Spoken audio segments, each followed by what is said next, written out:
Hey, what's good, what's good, what's good? Welcome to Reflections of a DJ, the R.O.A.D podcast. I'm one of your hosts, DJ Crooked. We got Jamie the Great. Yeah. Big shout out to my brother, DJ Never, Never Forever. We got a special lineup today. We got the full crew in the building. We got New York in the building, and we got Brooklyn. Yeah. And Vegas. That's us. A little bit of Cali influence in the building here. That's me. Yes, sir. Yeah. We got Brooklyn's beloved DJ Goldfinger in the building. Yo, what's up, world? What's up? We got P-Dot in the building. What's up? Yeah, We got Nick Lopez in the building. And we have the Princess of Las Vegas. We have Jasmine Rich in the building. Big return. Welcome back. Welcome back. Welcome back. Yo, so this is our big 2024 recap. Our last recap was 2022. True. Yep. If y'all don't know what this recap is we literally go through all the music of the year and we kind of rate them. The top club hits, the most overrated, underrated, the best edits, the best editors, best artists, etc., etc., etc. So, I mean, we're just gonna get into it. Like, this is one of those episodes when we record, we're like setting up the cameras and we're already talking about. I had to tell everybody. We're talking about everyone's picks. So, like, I feel like the last half hour, I've been hearing everyone's like opinions on everything. Mm-hmm. Yeah. Getting kind of heated. And I'm trying to tell him to shut up. Yeah. Don't say it. Jamie's been getting mad at us. So we're gonna start with the top 5 club hits of 2024. We're gonna go through everybody's. So who do I start? I'm gonna start with Goldfinger. Let's go with Goldfinger, the man of the hour. Here we go. Because everyone, you know, I gotta let the OG speak on his opinion. So yes. top 5 club hits, and what we mean by top 5 club hits, these are the hits, the bangers, the ultimate bangers. When we drop the shit, we got the best responses, and it just killed the club, or killed an event, or it was just like your go-to record to just set it off. All right. Well, so Goldie, your top 5 club hits of 2024. all right. Well, I'll give the obvious. I think, I love the ladies. So Yeah. I'm going to go with the ladies. I'll say Sexy Red. Yeah. Which one? Get It Sexy. Get It Sexy. Get it sexy. That's undeniable. Undeniable. Undeniable. hit. So I can't even question it. Yeah. So what's number 2? Ladies, TGIF. TGIF. Nice. Solid. Glorilla. You know what's funny about the Get It Sexy? I feel like maybe after the summer, it didn't hit as hard. It didn't come out for the summer. Yeah. It came out a little bit before. It's like March. No, but I'm saying If after it the had summer been- ended, it started losing momentum for me. Really? Yeah, a little bit. You know, it wasn't like that crossover hit anymore. After the summer, it was just kind of like we're kind of tired of hearing this shit. By the way, this is the first year. Remember, like since the pandemic, like all the music has been widely accepted. Like there was nothing. Remember, Obama was kind of played out, and it came back after the pandemic. Yeah. Like there was no songs that like the crowd was tired of hearing, but I felt like this year I started seeing the crowd like tired of hearing songs. Like I started noticing like, oh shit, they're really not feeling this shit. I didn't get that. Really? That's what I got. So wait, number 2, another undeniable hip hop hit, right? TGIF. Glorilla. TGIF, that's Glorilla, and she kind of Murdered it. Yeah. For sure. Shout out to Rihanna. What's funny about that was her second single she was pushing, right? Yeah. And it really got momentum after Rihanna reposted it and was like rapping with that shit. Yeah. She was rapping it at A$AP Rocky. And then her other song, what was the other song before that? she FNF? dropped? No. The She first had- single before Yeah, that. Glow. Yeah, Glow. Yeah, Glow. That was pretty big too. That one was good. That gave momentum to Yeah Glow. Yeah. Yeah, it did. It did. Yeah, which is the funny shit. All right, so what's number 3? 3, I would have to go on the mainstream side. I would have to say Espresso. Yeah. And in particular, the Mark Ronson remix. Really? Yeah, that worked big time for me. It almost sounds like a Janet Jackson record to a degree. Yeah. Sabrina Carpenter low-key was like maybe the most R&B artist. Even though she was pop, a lot of her songs were so R&B. She cleaned up. Yeah, she did that this year. Yeah. For Like sure. Bedcam was like that was big. like an R&B. That was like an Ashanti jam. Yeah. And even there's this like kind of Miami bass like two-step Good Graces. Yeah. That's like I was playing That was some Feather, and that's R&B from an shit. album I don't even know when it came out, but Yeah. I get good response on that as well. right. So My next joint, I'm gonna have to say it's a tie. It's between Water and what's the other one? Truth or Dare Truth or Dare. Truth is there. by Tyler. Those love Tyler. both worked incredibly well for me. Those are your type of records. Yeah, you those love those definitely shits. definitely my type. And then this is your last one, right? My last one, I would have to say, Not is, Like Us, right? I was on the fence if I was gonna do. You gotta be Lovin' honest. on Me. You If I gotta was be gonna do honest. Lovin' on Me, that really worked a lot for me this year. But With Jack Harlow? yeah, Wow. but as But that was last year. no, it worked this year, 2024. That really. But did it come out last year? It came out I think like the end towards of the the end. towards Yeah. the end of the year. Also, I'll say Tim's "Me and You." Oh, that's a good That song. really Good worked record. for me. Good song. Okay. So that's your top 5. That's my top 5. Damn, you did everything to avoid saying Not Like Us, huh? It didn't really work for me. It wasn't your common record. Nah. All right. We're about to hear something totally different. P-Dot. First Top 5. one is going to be Not Like Us. let's get it out of the way. As a LA born and raised boy, like I had so much pride playing that record and got a really good response. Especially like when it first came out, we would run it 4, 5, 6 times a night and still get like a crowd pop. So, and it still works now. Still have people yelling out PDF file. Yeah. How far do you go on that record though? First verse. Yeah. First verse. Not even to the hook. I cut it out right after A minor and then drop into something else. What you want to say? What you want to say? Basically, that's been my problem with it from Right. the beginning, from its inception. But- was I couldn't get past the first verse. I mean, there like sometimes I would drop into the end with the chant at the end. OVO, Yeah, that but wasn't working in New York. And this is not a New York West Coast thing, because Drake's not from New York. I'm just saying what happens in New York. It really wasn't working. Yeah, but you're impartial because you're a blood too, right? Yeah. You gotta edit that. I mean, Goldie, you obviously a blood. As the representative of the Fucking crazy. Pyru Coalition. Not Like Us. not like us. No, that Yeah. next one would be Sabrina Espresso. Okay. Nice. That one just always works. That's a primetime record for you guys? Now, no, I dropped that opening, but I mean, still goes. You know the crazy shit? That was never a primetime record for me. Really? It was always a good 11:30, 11:45. Were you playing the Yeah. remix? I don't play any original. I play a ton of like white girl pop shit now. Okay. I don't play any original shit. It's all my shit is remixes. Yeah. The Ronson joint works for me, bro. It's just Ron that. said I have like 3 versions of that espresso that I have that's like more of a tech house, one of a new disco, and then one's like a little bit, like EDM-ish. Got it. I mean, like now I play mostly one edit in particular of the espresso. Which one? The one that Jazz is going to bring up later. Okay. I love it so much. Foreshadowing. It's the Akon remix? Yeah. Yeah, it's the Akon one. Yeah, that was dope. Yeah, DJ that one Bizon. goes. Bizon? Yeah. Yeah. I think Wait, so. who was it? DJ Bizon? Bizzon. Yeah, I think that's how Yeah. you say his Oh, name. yeah. Yeah. Bizon or Bizon? Bizon? Yeah. Yeah. That one Shout to him. goes. But yeah, even still, like I would rock it probably like 11 to 11:30 ish, somewhere around there, like openings. A lot of people were requesting espresso this year. Yeah. Yeah. Way more than. Yeah. Next would be 310 Soak City. Oh, nice. Okay. Yeah. Good one. That was this year? Yeah. Yeah. Wasn't last year? Jesus, Crooked. No. Fuck. I don't know. Yeah. Was this like a long year? It was. a long year, brother. It's because we didn't do the recap last year. It's starting. Right. You know what I mean?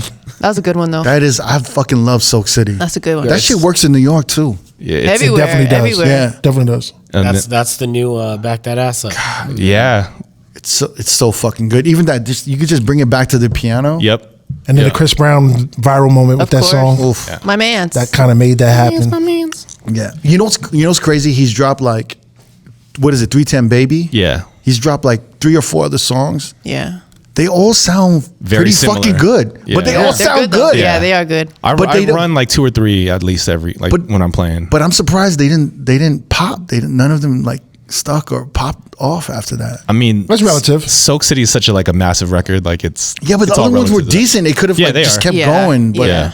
Wasn't that guy in high school in that song? He's hella young. baby. Yeah. He just graduated like a week before they did the pop out or something from high school. He's Wow. hella young. Congra- Yeah. Congratulations. Yeah. For real. Crazy year for so that's him. your number 3. Yeah, I mean these are in no particular order, but yeah, Okay. that's my third one. Next one would be Boss Man D-Lo, Get In With Me. Okay. Love that record. get a good responce from it. It's really short, which kind of helps because I can get in and out of it, and like the crowd enjoys it. And then the last one would be TGIF. Nice. Boom. Yeah.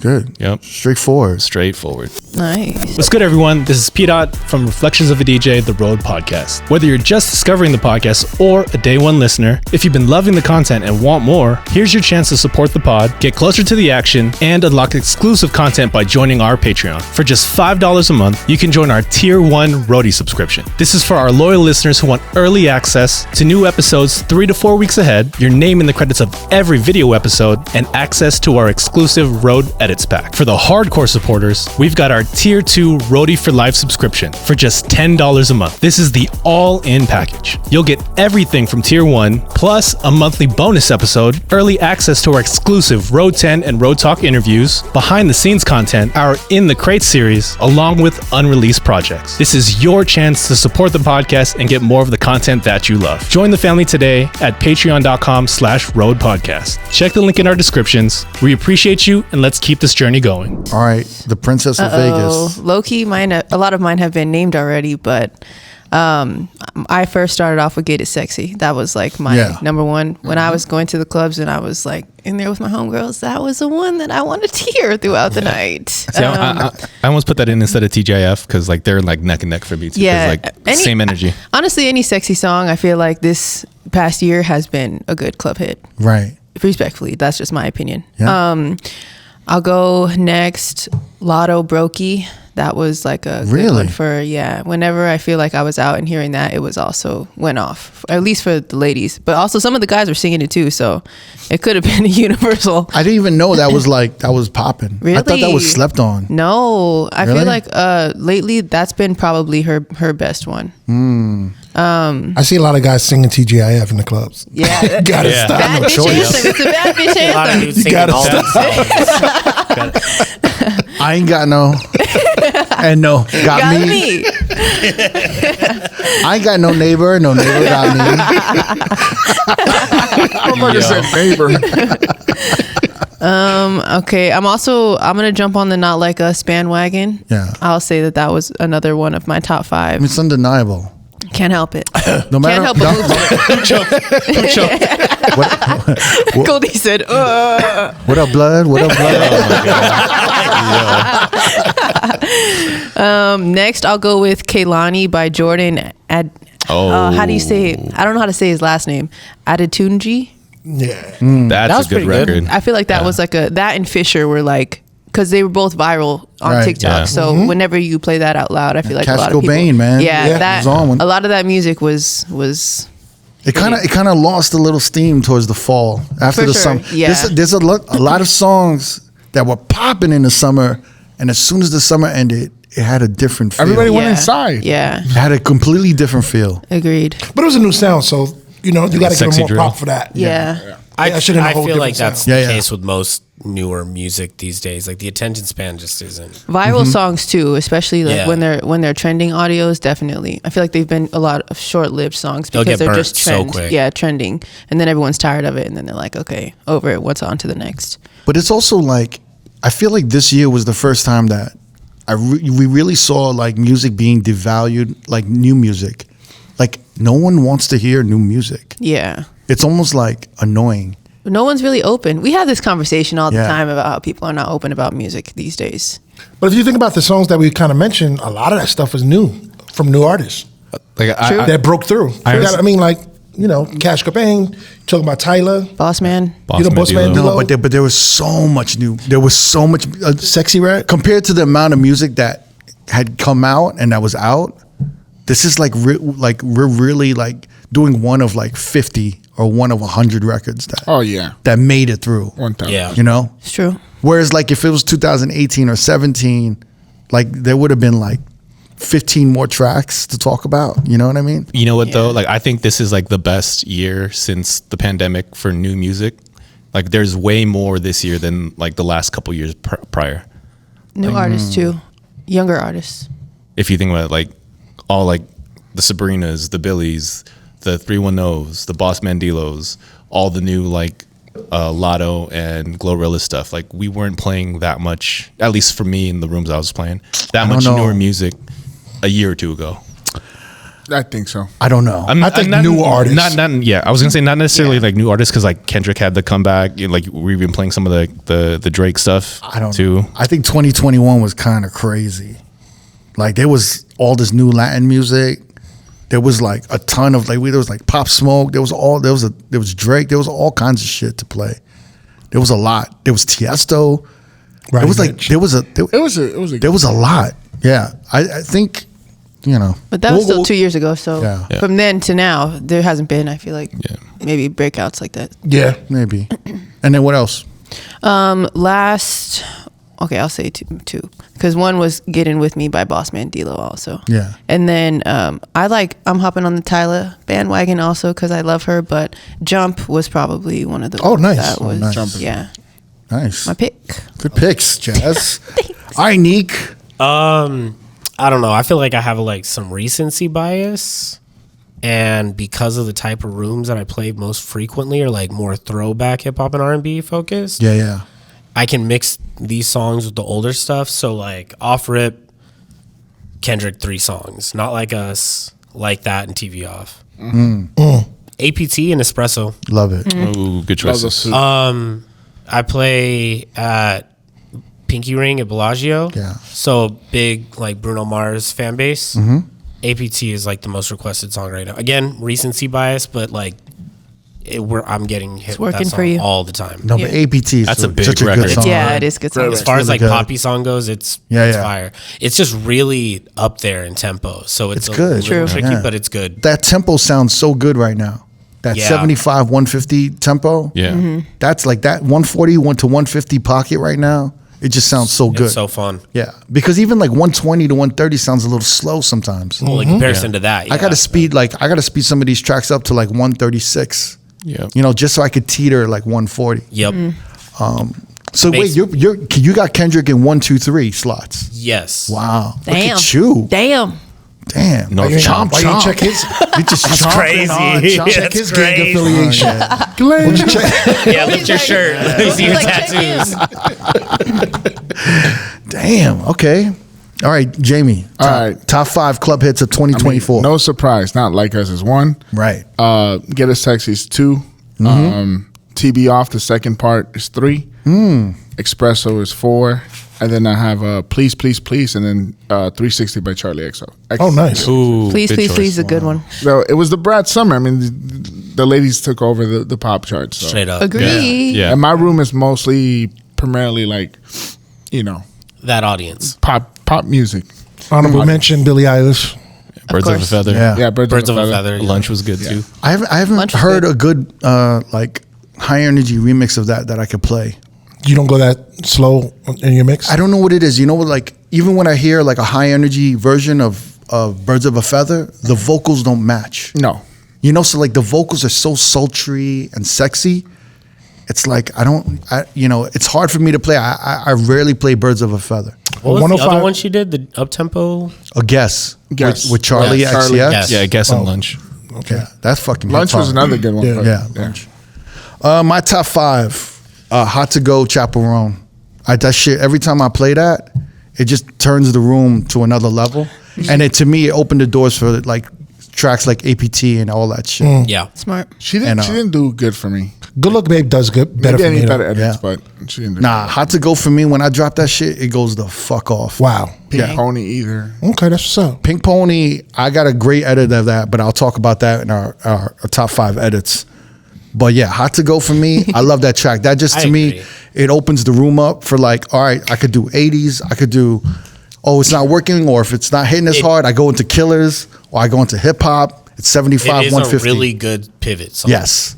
It just shifts the energy of the room, and then all of a sudden, I love it. Like the guys are like, kind of like the guys stop dancing a little, and the women just take over, and I'm like, Yes. dope. And I'm just like, yo, see, like, what are they gonna say?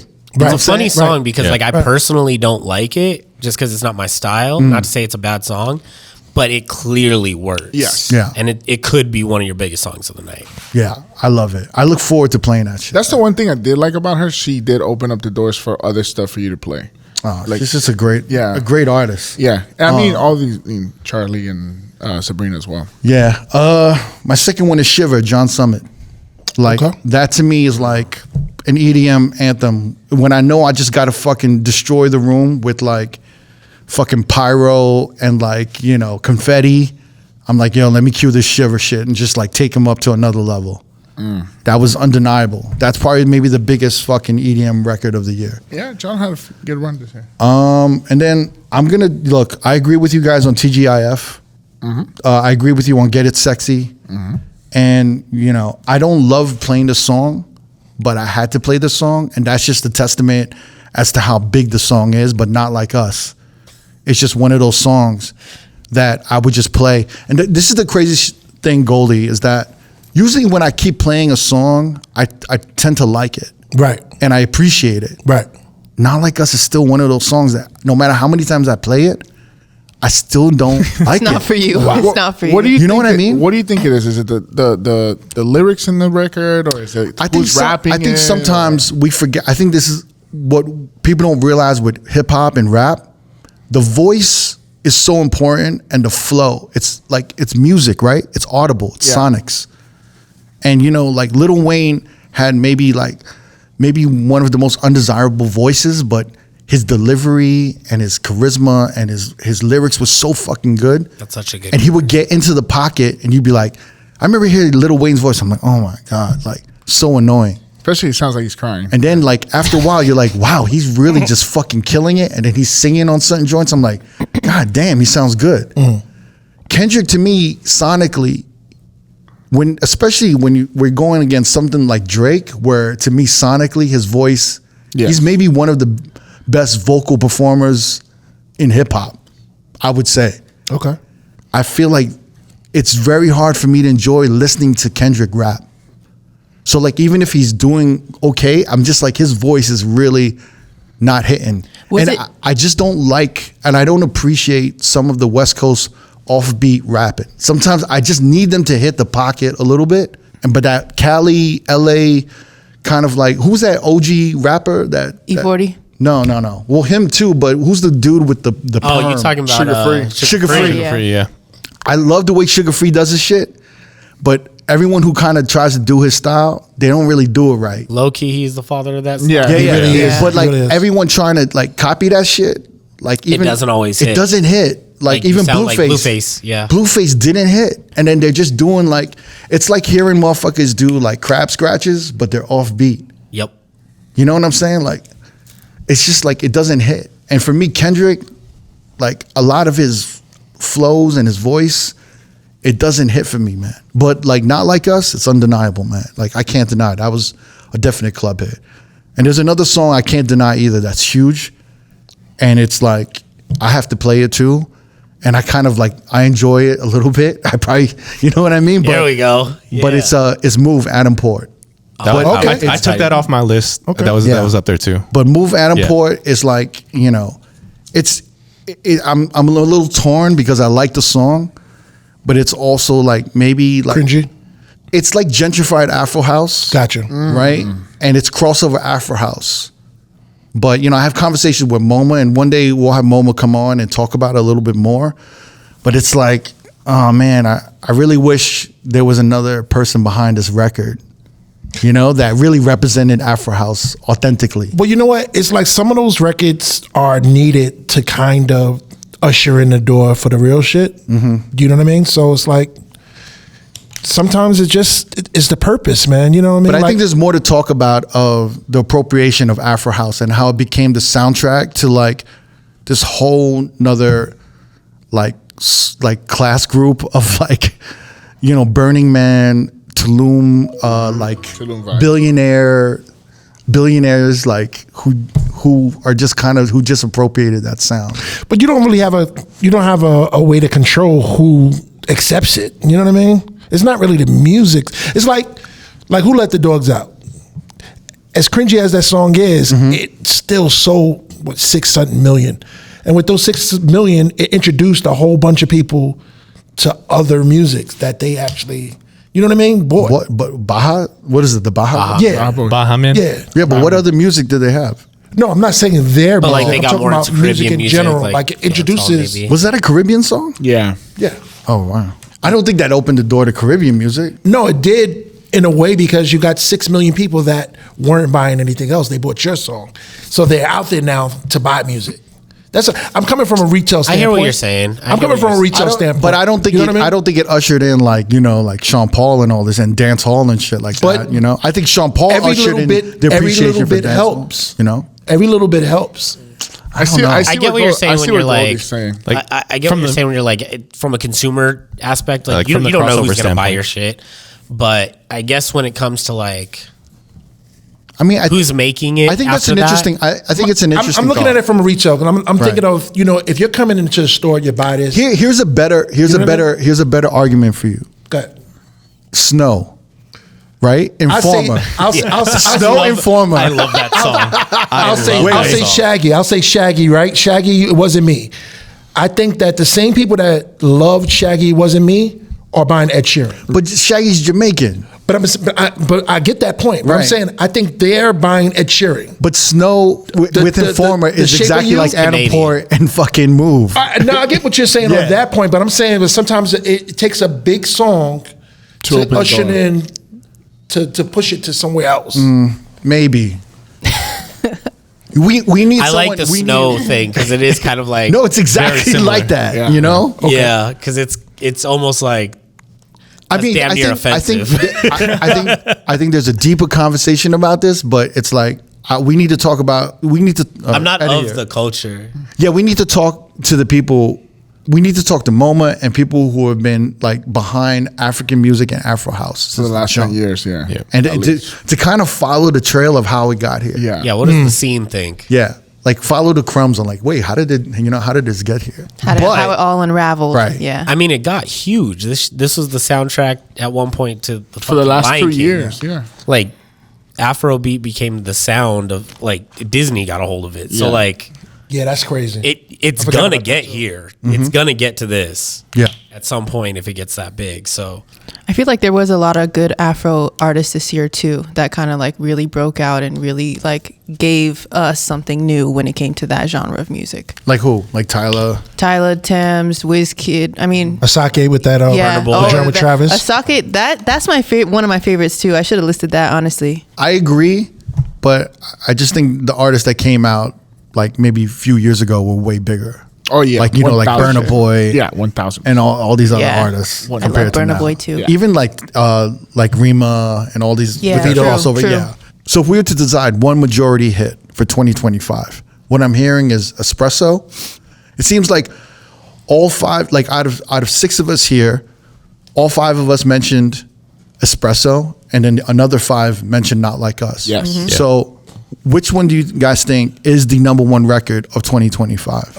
You want to start with It's either Goldie? Espresso or Not Like Us. Yeah. Which is it's crazy. Two which are different two roads. polar opposites. So Goldie will start, and then he'll give us his one, and then we go down the I list. think I think this is just a conversation. Yeah, it's a group I conversation. think this is one of those things where it's like we got to say club hits.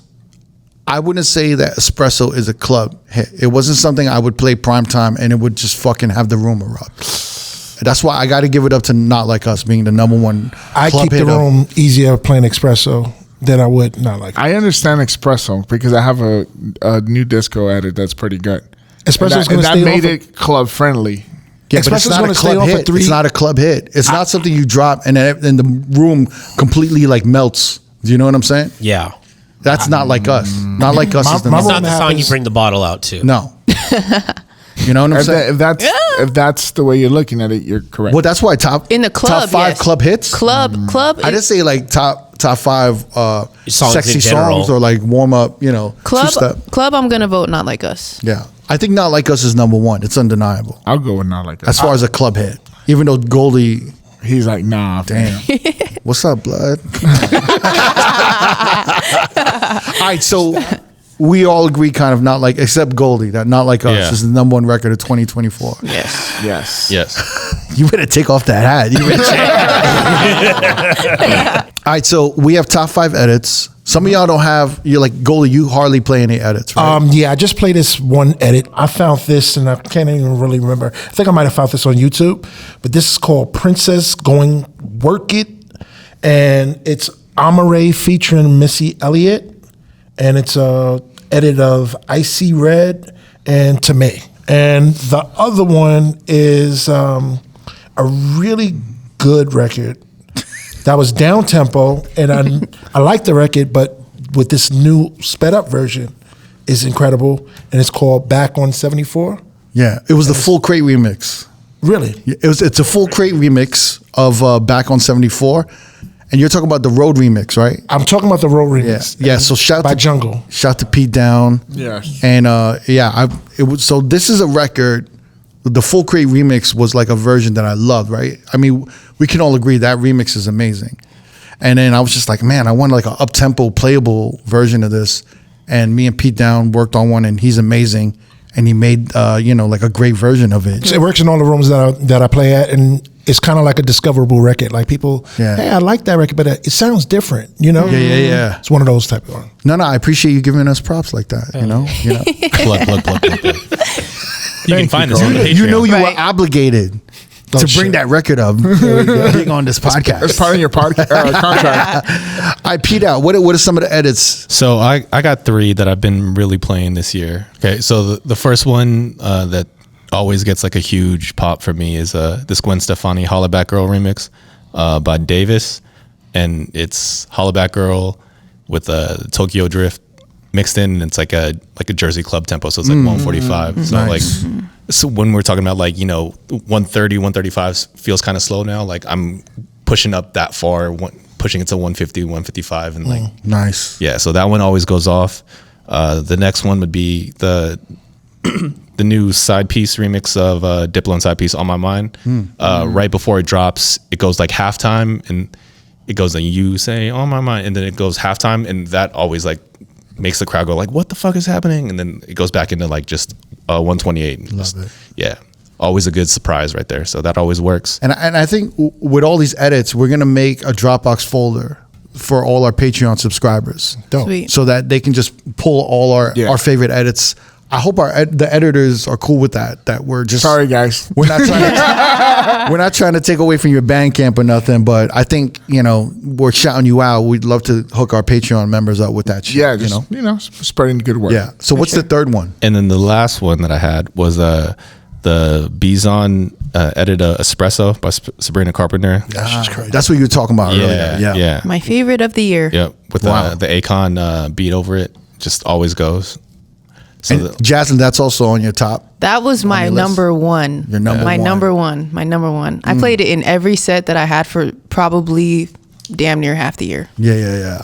And every time it was just me. Whether it was just me or everyone else, it was a good one. Shout out to Bison. Shout or out. Bison. Shout out. one of those. Yeah. Shout. out So to you. what are your other top edits for the year? So mine, which I love, and they dip into kind of like the pop R&B, so leads into the Sabrina Carpenter I Want to Love You. Akon was my number one.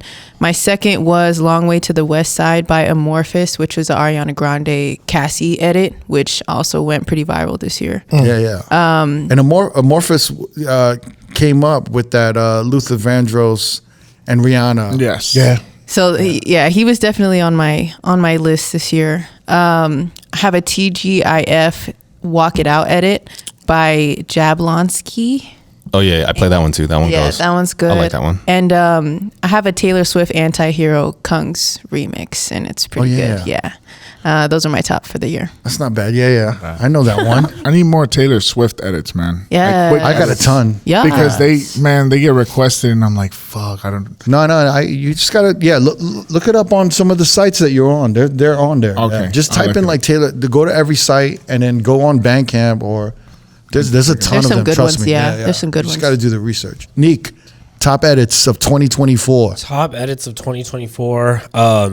Back on 74 Full Crate. Honorable mention to the Yeah. R.O.A.D podcast one, because that really is Nice. You're not just saying that. No, I'm not just saying that. That shit is good. I think when you sent it out, even I was like, dude, this is good. Yeah, like yeah. this is really Dope. good. I love the Full Crate one. Shout out to the homie Full Crate. And R.O.A.D podcast edit is insane. Yeah. I love Jim Sharp's edit. I think we already shouted him out in a past episode. Jim Sharp is the illest. Like I said, in a lot of the venues that I play, I don't play a lot of hip hop that much, but in like my soul, funk, R&B, a lot of like disco stuff. He has a Stevie I Wish edit. It's like an edit of the Spinna version. Jim Sharp killed it amongst other edits of his. So He's good. the illest. And then obviously Nick Bike has to have an honorable mention. Of course. He has a Chic, Everybody Dance, and Justice DANCE edit that Cool. I love. Ooh, and I've that's been cool. rinsing Dope. all of my like sounds housey good. disco stuff. Awesome. Crushing. So those are my 3. I love it. Me? Is it my turn? Yes. Okay. So my number 1 is Mark Cutts. It's 310 Baby with My Neck, My Back. It's a dope. Wow, that sounds good. Yeah. It's a dope transition. Well, we got to shout out Mark Cutts because he's been grinding like crazy. For sure. Like no other. He's really in tune with what songs to edit, what songs need edits. Yes. And exactly how to arrange it. And then he just knows exactly what needs to be done to a song to make it hit harder in a club. For sure. Whether it's adding drums, I feel like Great yeah, blends and I feel like all of his bounce, like his Know Your Bounce remixes always hit. They're great. He made a great version of Tinashe, Nasty Girl. Yeah. He made a great version of that. Another one is R.O.A.D Podcast back on 74. Nice. So yeah, word to Cricket. There's a trend. There's a trend over here. It's good. It has nothing to do with bias. It's just good. I'm giving everyone payola. I bought everyone dinner. I gotta buy dinner for everyone. Now would be a great time to be like, they're not all hits, but I can't think of any. You know what I mean? Like that's. I'm gonna list edits that I just played every fucking night, like without fail. I had to play it every night, and to me, it made my job a little easier. So like one of them, I gotta give it up to Ballads, man. Ballad made a 360 Charlie XCX with like Fergie Glamorous, That one bangs. and that shit. Every time I fucking play that, it hits because it's just a great warm up, and it starts like picking the energy up, and it throws everyone off. I'll start with the original Fergie, let it go for the verse and the first hook, and then I'll just cut it off and go into this, and then it just the like room explodes. All right, I'm gonna need Beautiful. that. Yeah. Because like you, all of a sudden it's like nostalgic, but then like all the young girls are like, oh shit, Charlie XCX, and they fucking go off. What's your other one? The second one is Ballads again, man, and he got this band for band, and this shit is better than the fucking original because the original's dope, but it doesn't have that like pick it up, hype the fucking room up energy, and that to me, everyone wants to hear that record, and for me, I'm like, I'm gonna keep the energy up, and then I'll go into some Jersey club or some whatever after that. That's fine. This is a record that everyone requested, and I couldn't find a good version that didn't like kind of like make me sick in the stomach. Of it. Pause. I wonder if it's a Kendrick Yo. record or not. No. Yo. But it was Pink Pony Club. But Scooter made this like kind of tech house version that was just like a little bit easier to play. Shout out Scooter. And shout to Scooter. And my fourth record is like this is like one of those like I love playing like two-step like UK garage, Miami bass remixes. I fucking love those. And this is just one of those records that like surprised me, and it surprises the crowd whenever I play it. It's the Akon Don't Matter record, but it's the NIE remix. I hope I'm saying his name right, NIE. But fam, this is like one of my fucking favorites that when I drop it, people are like, oh shit, I know this record. This is a good one. Reason why I love all these like kind of double time up tempo records, because to me, these are the perfect warm up records right now, For in sure. my opinion. For sure. That's a great take. Because like everyone's doing like, for me, this like 120 to 135 arena of like remixes of new disco. It's like all of that shit, all of the eccentric remixes, all of these remixes that are coming out, FaceTime with Trays, like all of those records are the dope, like kind of up tempo, energized R&B records. Getting you started for the night type records. And it's a perfect blend where like you can like there's some Mike D remixes. Like Mike D is really good at shout like, out to him. double timing records. Pete Downs is great at it too. Like I might need one of Burnout's these folders good, from too. here, boy. oh no, I got a folder. I need that of folder. two-step that's insane. Send it. Put that on the Dropbox and send it over, buddy. That shit sounds dope. Nah, like Eccentric made I think earlier this year, he made this fucking ill.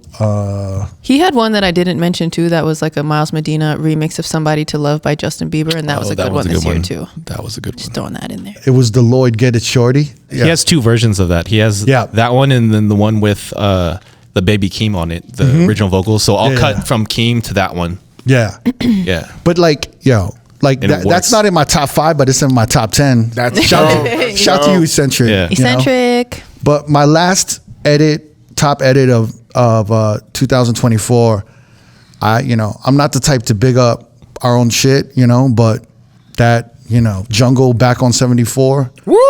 that Road remix that Pete Downs and I did, but really Pete Downs really put in the hard work into it. I was more like, Puff Daddy in the back of his. Whoa! Hang on! You can't say that, friend! Hey, yo, blood. Gotta check it. I was in the background like, I like that. I guess this is the last episode of this fucking show. I was like, no. Put the drums like this. Like, no. Put that back in. Pause. We gonna need some of the Outcast 1, 2, 3, 4 kind of in there, Take that. Jesus.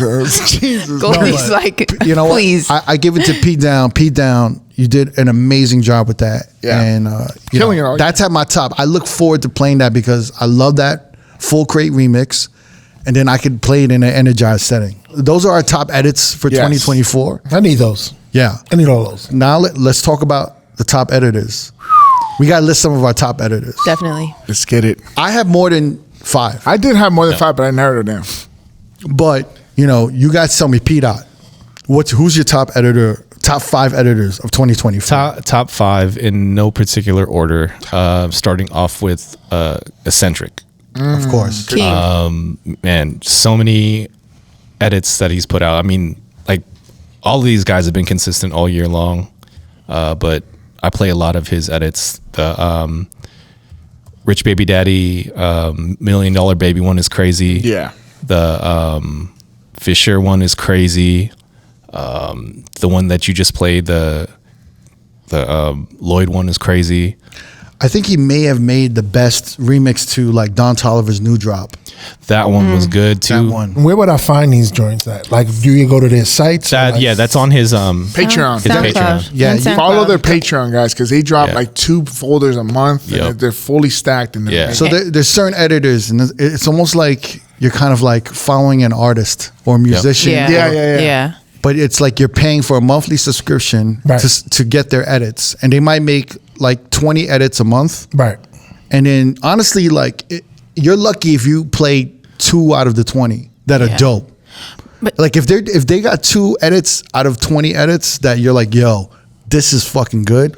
That's a really good That's subscription. Yeah. Okay. You can also Yeah. find free downloads on SoundCloud. Some Like, of these guys are like 80% to 90% great on every fucking thing. Right. Though. True. Yeah. You get a lot of And you good get all the back catalog too. shit. Yeah, you get the back catalog. And like Crazy. Nick said, like Nick Bike, I do a lot of like, mainstream clubs, but I still am subscribed to Nick Bike because he has edits that I know I'm going to use in the future of like classics, funk, soul, or just like, he just has these he'll redo songs and he'll like rearrange them. They're so tastefully put together. Yes. For sure. Yeah. Amazing. Okay, dope. Yeah. Amazing, Yeah. amazing. But also, we can just send you like we could just send you like a bunch of shit. Like, yo, this is the top shits that are hitting right now. We really got to think about you putting a folder together, Cricket, where it's just these great edits that you just love playing because they're really good, man. I'm not really I think I'm kind of on top of it. I think there's other DJs that are way on top. I think of you it and more Peter than- are really on top of edits because every time I hear both of you guys are like Jasmine's playing- on it too. Jasmine's on it. I really think it's on the low, sorry, Jazz. on the low key though. I play majority edits. Like Yeah. a lot of the music that I play You see, and I play a are lot of majority originals. edits. and even Neek is on it. Like he's on it, but he's on it like probably in different Less ranges of of a rooms. hip-hop. Yeah, like different vibes. Yeah, but you're on it for your house. You're doing a ton of Yeah. house rooms. Disco and shit, shit, disco for shit. sure. right? Lots Yeah. of house. Yeah. Okay, so I just need you guys to send these on the group chat more often, guys. I mean, maybe we should have like a Collective. a shared collective Dropbox or shared something. folder where we're like, yo, this is hitting, and just put it Yeah. in the folder. Got you. Say Yeah. less. every month. And then maybe we should. The thing is, like, I want to share it with our Patreon members. Yeah. I just don't want us to like take away from people joining their Patreon. Yeah. You know Y'all what I'm can't have saying? much, Yeah. Like kind of like, oh well, I'm getting all the best edits from all these But guys. what if that's like collectively, promotion? you know? What if you do like teasers then? Just to I let would have people to know. talk to them about it and be like, yo, are you okay with us sharing Yeah. some of Because your we're giving edits? shit their self. Or Yeah. you could just put up Yeah. like you could just put up the playlist and have the Patreon members find it. True.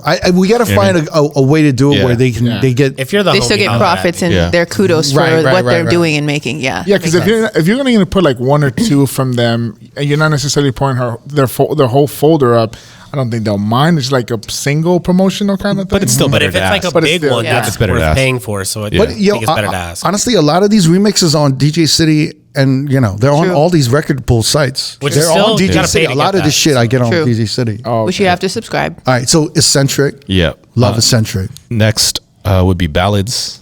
Ballads. Just killing. Everything like his up tempo from like 140 to 160 this year has been crazy. And like even all the Baile Funk stuff, like killer. He's so versatile. Killer. Yeah. But he knows even when he's doing something like sexy, he knows how to keep Yep. it and not like overproduce. Exactly. I like You know? he's one of the cleanest like sonically. Yes. Whatever like kind of genre he's doing, like it sounds so good, and it's like well put together. He's very smart too. Like he knows exactly. Like we were talking about how producers kind of fuck up their remixes. He knows to build up like percussions every 8 bars. Yep. If he's doing like a Baile Funk remix or house remix, he knows it doesn't need to dip or build up. It should just kind of slowly, subtly go up and down. Yeah. So like every 8 bars, another percussion hits on after 16, and then he may bring it back down, but then he brings it back up. Yep. It's very, very smart. Yeah. Yeah. Shout out to you, Bal. And he like uses just the right amount of whatever like song like as a sample just to keep it familiar but still brand new, which I really appreciate. Next would be Trey's. I mean, he's been killing it forever. Yeah. With the edits. Just I applaud his consistency as far as an editor goes. amazing. Yeah. he keeps going. He had I would say he had one of the top edits with the Tyler jump with the Diwali. Yeah. Oh, that was him? That was him. He makes good holiday edits too. Yeah, I mean, Yo, that he's, pack was crazy. Yeah. The new one. Yeah. he's just great at fucking Trey's edits. still Yeah, Great man. Great man. Shout out to Trey's and even the work he's doing with FaceTime. I love what they're doing. They even have this great, fucking amazing version of Mariah Carey, "We Belong Together." Last one would be a tie with Mark Cutts and Nick Pike. Yeah. Mark Cutts just like you said, tools for DJs that play in clubs. It's just, you know, I know if I'm getting a Mark Cutts version, it's probably going to be useful. I can use it as a tool to do what I need to do, get in and out of a song. With Nick Pike, I love the way he uses older music, like all the soul, the R&B, the funk stuff. Like it's just so well put together. And he just like Trey's has been consistent for years. Yeah. I love how like everyone has their own kind of. They start developing their own style. Yep. Yeah. And sound. Yeah. And I love it. Like and Mark Cutts is always on top of like the newer South shit. Yeah. That's not even on record pools or anything. And it's That's what I love He's about making it. like South remixes. I'm like, okay, if he's making a remix of this shit, It's got to be important. Yeah. it's gotta be there's gotta be a reason why he's making a remix of this. Yeah. Every time I go to Dallas to DJ, I make sure I get the recent shit from him because Yeah. that shit always worked down Yeah. there. Shout out to him. He really came up in the last year. Yeah. Yeah. Working. I have a lot of Jaslyn, stuff too. your top 5 editors. Top 5 editors. Okay. So my number 1 is Eccentric as well. Of course. I just feel like Great. throughout this whole year, he has also been very consistent. And a lot of his stuff, especially when he popped off with like the Beyonce stuff, from that point, he definitely capitalized on what he was doing. And I feel like he didn't miss that opportunity to do that. So I give him kudos for that. I'm going to say this name twice because I really don't know how to pronounce it, but we just mentioned him. DJ Bizon or DJ Yeah, Bison. Bison, yeah. Okay, so he makes a lot of remixes that I like because they're very pop and hip hop mashup edits, and Right. that's kind of my like bread and butter because obviously I love pop, I love hip hop, so I feel like he bridges those two genres together very nicely. Same with DJ Circle K. He's probably one of my top editors also. He makes a lot of older 80s edits, but with newer hip hop instrumentals, which I also feel like is a good bridge between the two. And then next, I have DJ Burnout with a V. He makes a lot of upbeat tech house. Yes, with rap. I love songs. Burnout. Yes, he makes a lot of good edits. He does a lot of great house remixes. For sure. Yeah. With, like I said, newer hip hop songs too, which is nice to have, especially because I do a different style of DJing, being on tour and like playing for these basketball games. It's a lot different than playing in the clubs, but these edits help me get through that and reach that audience as well. Yeah. I use a lot of his hip hop edits for sure. Okay. And then lastly, DJ Mike D. Mike D's great. Yeah. He doesn't produce as much Yeah, as he used to. as he Yeah. used to. It used to be like every song. But I don't. Yeah. It's a shame because I really fucking love his edits. Yeah, me too. Like- I download a lot of his edits. He's really great at like double time and just like doing these drums for even certain pop songs to have it give it that like hip hop kind of drum feel. Yeah. I love it. His re-drums are really good too. Yeah, Mike D, can we this is like a public service and We miss you. We miss you. Can you make some more edits, please? Watch You know? him have a baby, and that's why he's like taking up I'm time. a You're over here probably- like, yo, like, don't do this. Well, we respect that shit, but it's also, Come back. yeah, We miss you. I fucking love his shit. Yeah, those are my top 5. All right. This is good picks. Thank Nick. you. I'm just gonna rattle them off because I have more than 5, You do? and a lot of them are already mentioned. So Okay. Danny Diggs, Danny Diggs, great. Big shout to Danny Diggs. Oh, yeah. the No Diddy pack. Yes. Beautiful. I'm not from there, but Yeah. Danny Diggs saved New York. So Danny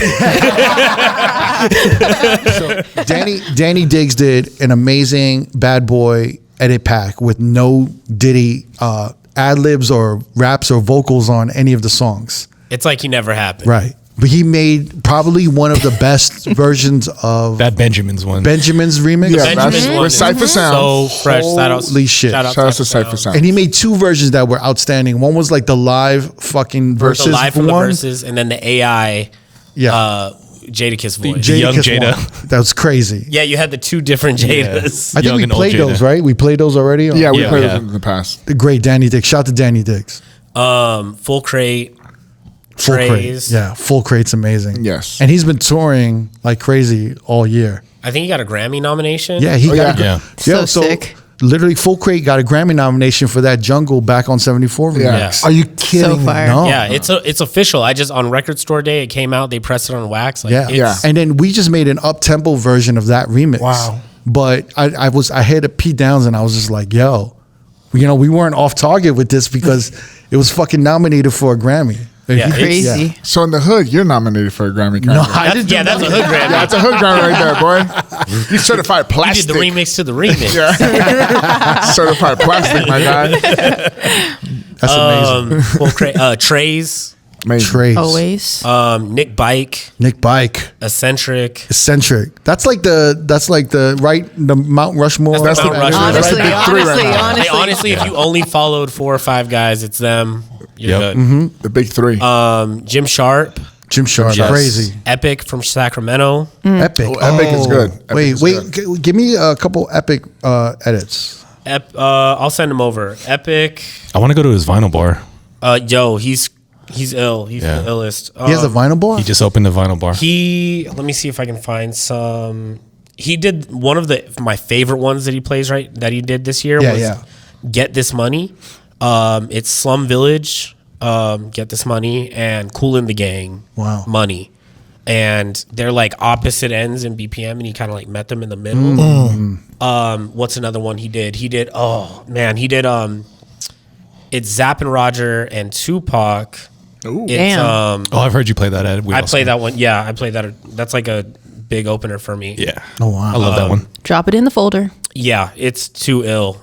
Man, I gotta find that. Hold on. Oh, Computer Love with Temptations. what is it? Damn. Get around. No, it's How do you want it? Tell Me Baby, Are You Lonely? Temptations. Temptation. Yes, Temptations. Yes. With Computer Love, Too Ill, AA from the Bay. Oh my God. I just got put on to AA when I did R&B and Ribs in May. And I think he was on a set earlier than me. And I connected with him and then he sent me a folder. And holy shit, I'll get into it later, but holy fuck, He's man. fresh.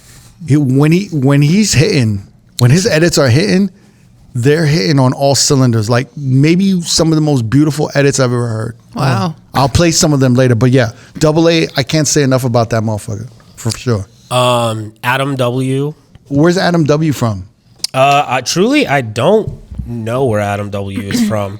But when I did, he was worked with Nick Bike. They've put out tracks together. Yep. But when I opened for Leon Bridges, and he did like a bunch of like Khruangbin edits that I played.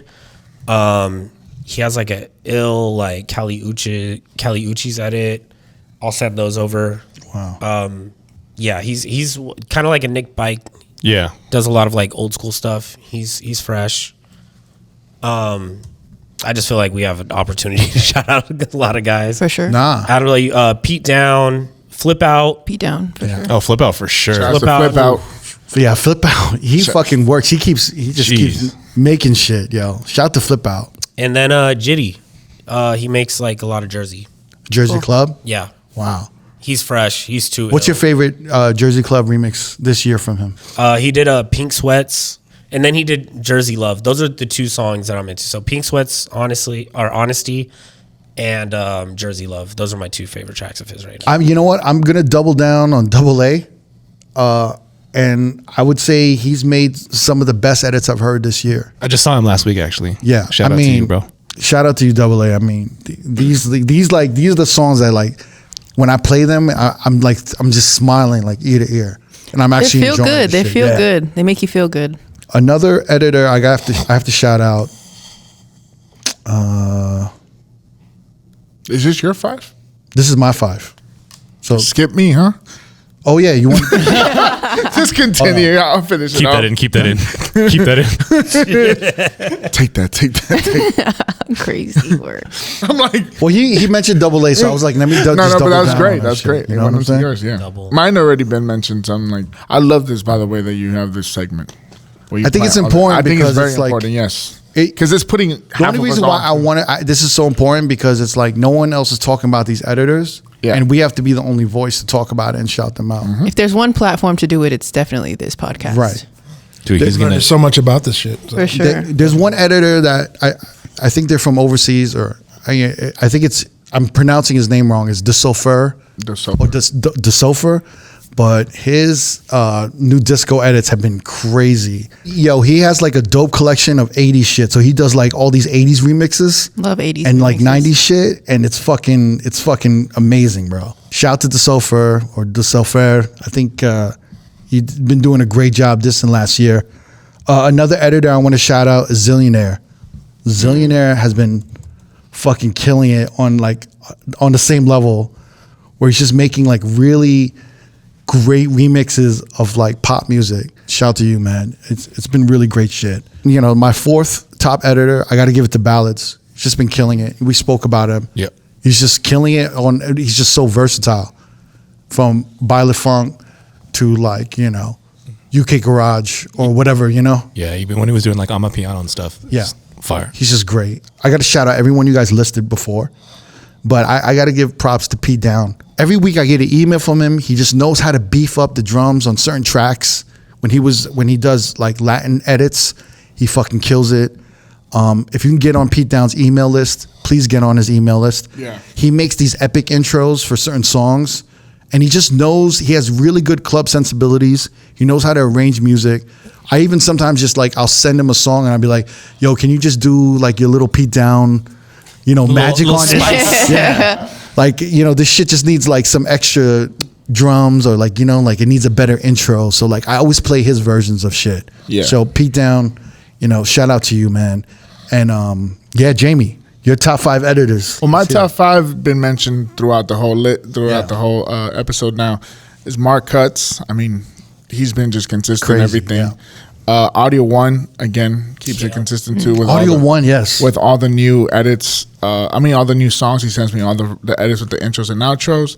Pete Down. I mean, that guy is top this Goated. year. Then we have Nick Bike and Flip Out. I got their whole catalog from the Playlist Retreat Dropbox that we got, and their whole catalog's in there. I've been going through it. Great job from those two gentlemen. Shout out to Flip Out, fucking big breakfast in Big the building. breakfast. Like I think it's really important that we give all this love to these editors, and we say, like, to the bottom of our hearts, Thank you. thank you so much for holding us down, for real. you know, Unsung heroes throughout the whole night. for sure, man. And now let's keep this going. 2024 wrap up. It continues. The top 3 overrated tracks of 2024. Let the negativity begin. Here comes a spice. We've been positive almost the whole podcast. Got to even it out, yeah. Yeah. So we got to send it over to the biggest hater in the room, Goldie. What is your? Brooklyn. I do not agree, Goldie. I do not agree. Why you do me like that? I'm kidding. What Don't an do my intro. boy like that. What an intro. BK to the fullest. I'm kidding. So, what's your top 3 overrated tracks, Blood?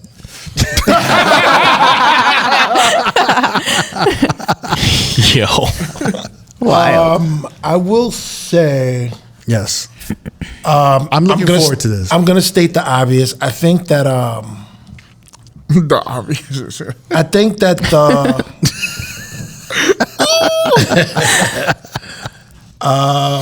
nah, I have to give it props. It was a big record. It just wasn't my cup of tea. It just Yeah. didn't work for my sets. Mm-hmm. And I like the TV off though. I really like the TV off. You like TV off. So, what don't you like? Well, he wasn't just going around saying people were pedophiles, so that helped. So, Not Like Us is overrated. The overrated track. I would definitely say that. Yes, You just never. You didn't like the energy since Jump when that dropped. No. I like the beat. I loved Mustard production on that. Yeah. Even though I didn't really like the way it was mixed. Maybe that might be. I could have sworn this motherfucker was Drake's cousin or something throughout this whole time. I like the record. I just thought it was a little long in the tooth. And He learned his lesson though. He definitely learned his lesson from that record to shorten. I know his new album. earlier in the podcast that was so debated or whatever. Yeah. we said that he needed another Mustard record to come back with. Yeah. and that's exactly what he did. So we're justified in that. But he didn't do no 64 bar verses. He really did. You Well, know, he was doing a battle. So he was in the battle. He's going to give you his. I just think Nah, it was. I think he understood. I think there's an understanding that where he has to, the way he constructed TV Off, Squabble Up, and like Hey Now, all these songs that are on the new GNX album, they're very smart because he keeps it moving and he goes to a chant. He always ends it. less wordy. Yeah, he knows. I mean, like even all the diss records that he did the Euphoria, he did the all of those were pretty long records. Yeah. The Grams was like 5 minutes. You know what I mean? It's I mean, like- he wasn't going for a fucking hit with those. He was just going to kill somebody off. I still think he understood how to make a hit song, and then like you need crowd participation, and he started implementing all of that formula. All the great things that made not Like Us work, he implemented on a lot of the songs on the album. For sure. You know what I'm saying? That's not like that was a Kendrick formula before. I think the Tommy Richmond record was Yes. a little. Which Yeah. one? Yes. The one. $1 Million Baby. Yeah, $1 Million Baby. I think that was a little grating after a while. Even the second one though. Devil is Alive. Devil was a Yeah. lot. Yeah, it was. That one was rough. That was rough. That was one of those records where everyone was hyping it up, and then when you played it, it did not work. It was good for the 15 seconds. That It made was on good for the TikTok. 15 seconds. It was good for the 15 seconds. And I was like, who are these DJs lying to motherfuckers saying that this record is popping? Like, what rooms are you $1 Million playing? Baby. $1 Million Baby worked for like It worked. a couple. It worked for about 2 weeks. Yeah. About 2 weeks. So Not Like Us came out, and then it was a wrap. Yeah. Hey, I really think he really just kind of grabbed all these Neptune fans who were like, oh, like, Devil Was a Lie sounds like a Neptune's track. And like, they were just kind of, this is the next one. That's kind of. I see where you. Yeah. Everyone was saying that it was like I don't know Neptune-y. where, but I can see that. that's crazy. I'm not sure if I have love a $1 Million third. Baby.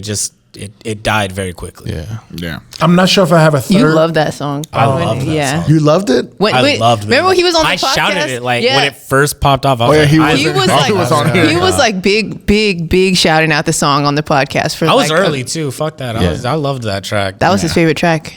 At the time, that was my favorite It was fucking good. song. It was good for a little bit. And then his comments just didn't help. I caught a brick with that Central C record, so that's on my list. Which one, Band for Band? Yeah. I like Central C.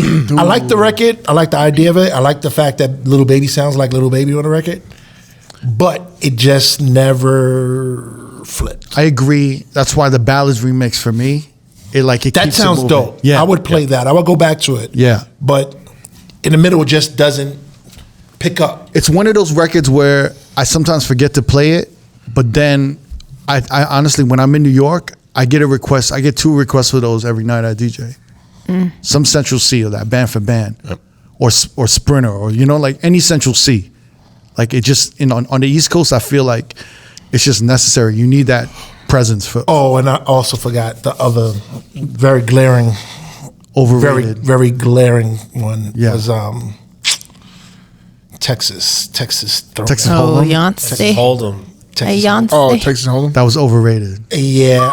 If not for the showcase remix edit With Cameo Candy. with Cameo Yes. Candy, Yeah. that would not even have made it into my Serato. That was probably the best one. That saved it. Shout out to Showcase. That made it palatable. Shout to Showcase, yeah. Shout out to Showcase. It's true. He had a great video for that too. Yeah. yeah. Yeah. Yeah. On IG. He sold me. I was like, yo, send that to me. Let me see that. But I you think know- I bought that But shit. you know what's the crazy shit? I'm not lying. And I shout out to Showcase for that edit. I'm telling you, I heard 4 versions of that edit with Texas sing- Hold'em on Cameo. Yeah, I think because Candy. Yeah, but he put it out there, No, and I think- before he even put it out. Really? Yeah. I didn't know that. I have the one I have in my computer is not even his edit. Really? Yeah. Oh, yeah, 'cause I everyone got did it- that shit. I got it like a week before, and then he played it. I like the way he arranged it. It sounds Yeah. more like a song. My edit was AAA. Okay. Yeah, but I mean, I think great minds think alike because and that song needed that. It needed, the Electric Slide Cameo, Yeah. Candy energy. I agree. I agree with your list. That was a great list. Thank you. I knew the number one hater would. No, I'm saying. I knew that was It's crazy. I thought I was the number one hater. I got to fight against Goldie. He right took now. your shit. All right, P. Dot, top 3 overrated tracks of 2024. I think I arranged mine as overrated for like songs that like had a huge pop and just kind of fell off a cliff. So number 1, actually in no particular order, but my first one I'm going to say Travis Scott, Fiend. Yes. That is like, it feels like the energy buildup is so high, and then like if you just let it rock, it's like walking off a short Yeah. pier. Damn. A short pier is crazy. Just Second would be in similar kind of fashion, Meg Thee Stallion, Mamushi. You can get Damn. through like the first hook, and like anytime I let that first verse ride, it's just like I'm losing levels of energy, and then I got to figure out a way to get out of it. short pier. I have an edit of it that has was it Walk It Out or Snap Your Fingers? That's kind of gives it a little bit more legs, but still I usually just do the first hook and out because I don't want to risk it. Then my third pick would be Sexy Red, You My Everything. I thought that record was going to have a way bigger like pop than Forgot about that. see? Like First verse. I mean, first chorus. yeah, And then- just in and out. Like, and with like how many songs she had in that short span, like I just had so many other options to go to instead of that record. Right. But like every once in a while, like you'll play it and it gets a good response, but it's like I'd rather just play something I know is gonna hit. You know what's interesting about all 3 records that you listed? They all kind of work. They Yeah. just don't work for long. No, Yeah. I mean that's why I prefaced it by like, yo, these are all the ones. Because Because like, even the Sexy Red, when the room hears, I say, ooh, Yeah. they fucking go Right. off. And then they but then just- you got to get out of it. yeah, Then they yeah. jump off. It's That's it. it's the 15-second rule, just like Yeah. in and out. Yeah. They're the ringtone But songs. yeah, like Fiend is still such a monster. It is. But then it becomes a problem. yeah. Like, I don't know what to call these records. What do we call these records? Moments. That are monsters, but then they only last 10 seconds. Moments. ringtones. Like premature ejaculators. Whoa. Hey. Yo. Shout out to our sponsor, Blue Chew. Jackson, cover your ears, Jackson. Whoa, whoa. No, yeah, but A I like, family show. I feel like that it's I'm over here ringtones, and you're like, man. bro, I'm like, Goldie, why'd you say that? It's crazy. That's crazy. it's the blood in my Mouth, clean it up. Dang. Yeah, I don't know. I agree with you. but like, yeah, to me, like I didn't I guess they're overrated in that sense. Like they work for that short amount of time, then it's like early deflators. Right? It's like, why did I even play this? Like if I let it rock too long, it's like yeah. Those are good picks. Jaslyn. They were great picks because they were most of my picks. So, but I will say personally, "Nasty Girl" by Tinashe. I feel like that was like a Wow, that's a good take. I feel like that one was. That's the Jack Harlow of this year. It was interesting. Yeah, that was probably my number one that I would explain say. a little bit more. It had legs. It did, and I feel like it did run its course. But I feel like after a while, just hearing it constantly, I was like, I'm not feeling the anymore. I'm just like, okay, kind of over it. Like, I wonder what happened to that record. Why it didn't have the legs. I mean, again, it was trending. You know what I mean? Like it started off as but it was so big. And it was so big. It was. I think I've never seen so many edits come out for one song in like one time, even less than a week. Yeah, like as soon as it popped, there was like fucking 12 edits of it. And I was just like, oh, and they all kind of sounded the same. You're like, I don't know. What were you playing with it? What was going with it? What was the edit for it? Well, I love the up tempo one. The unique one was crazy. That's the one. There was a lot of good edits for that. Shout out to the queen of Jersey Club. Unique. Wow. Yeah.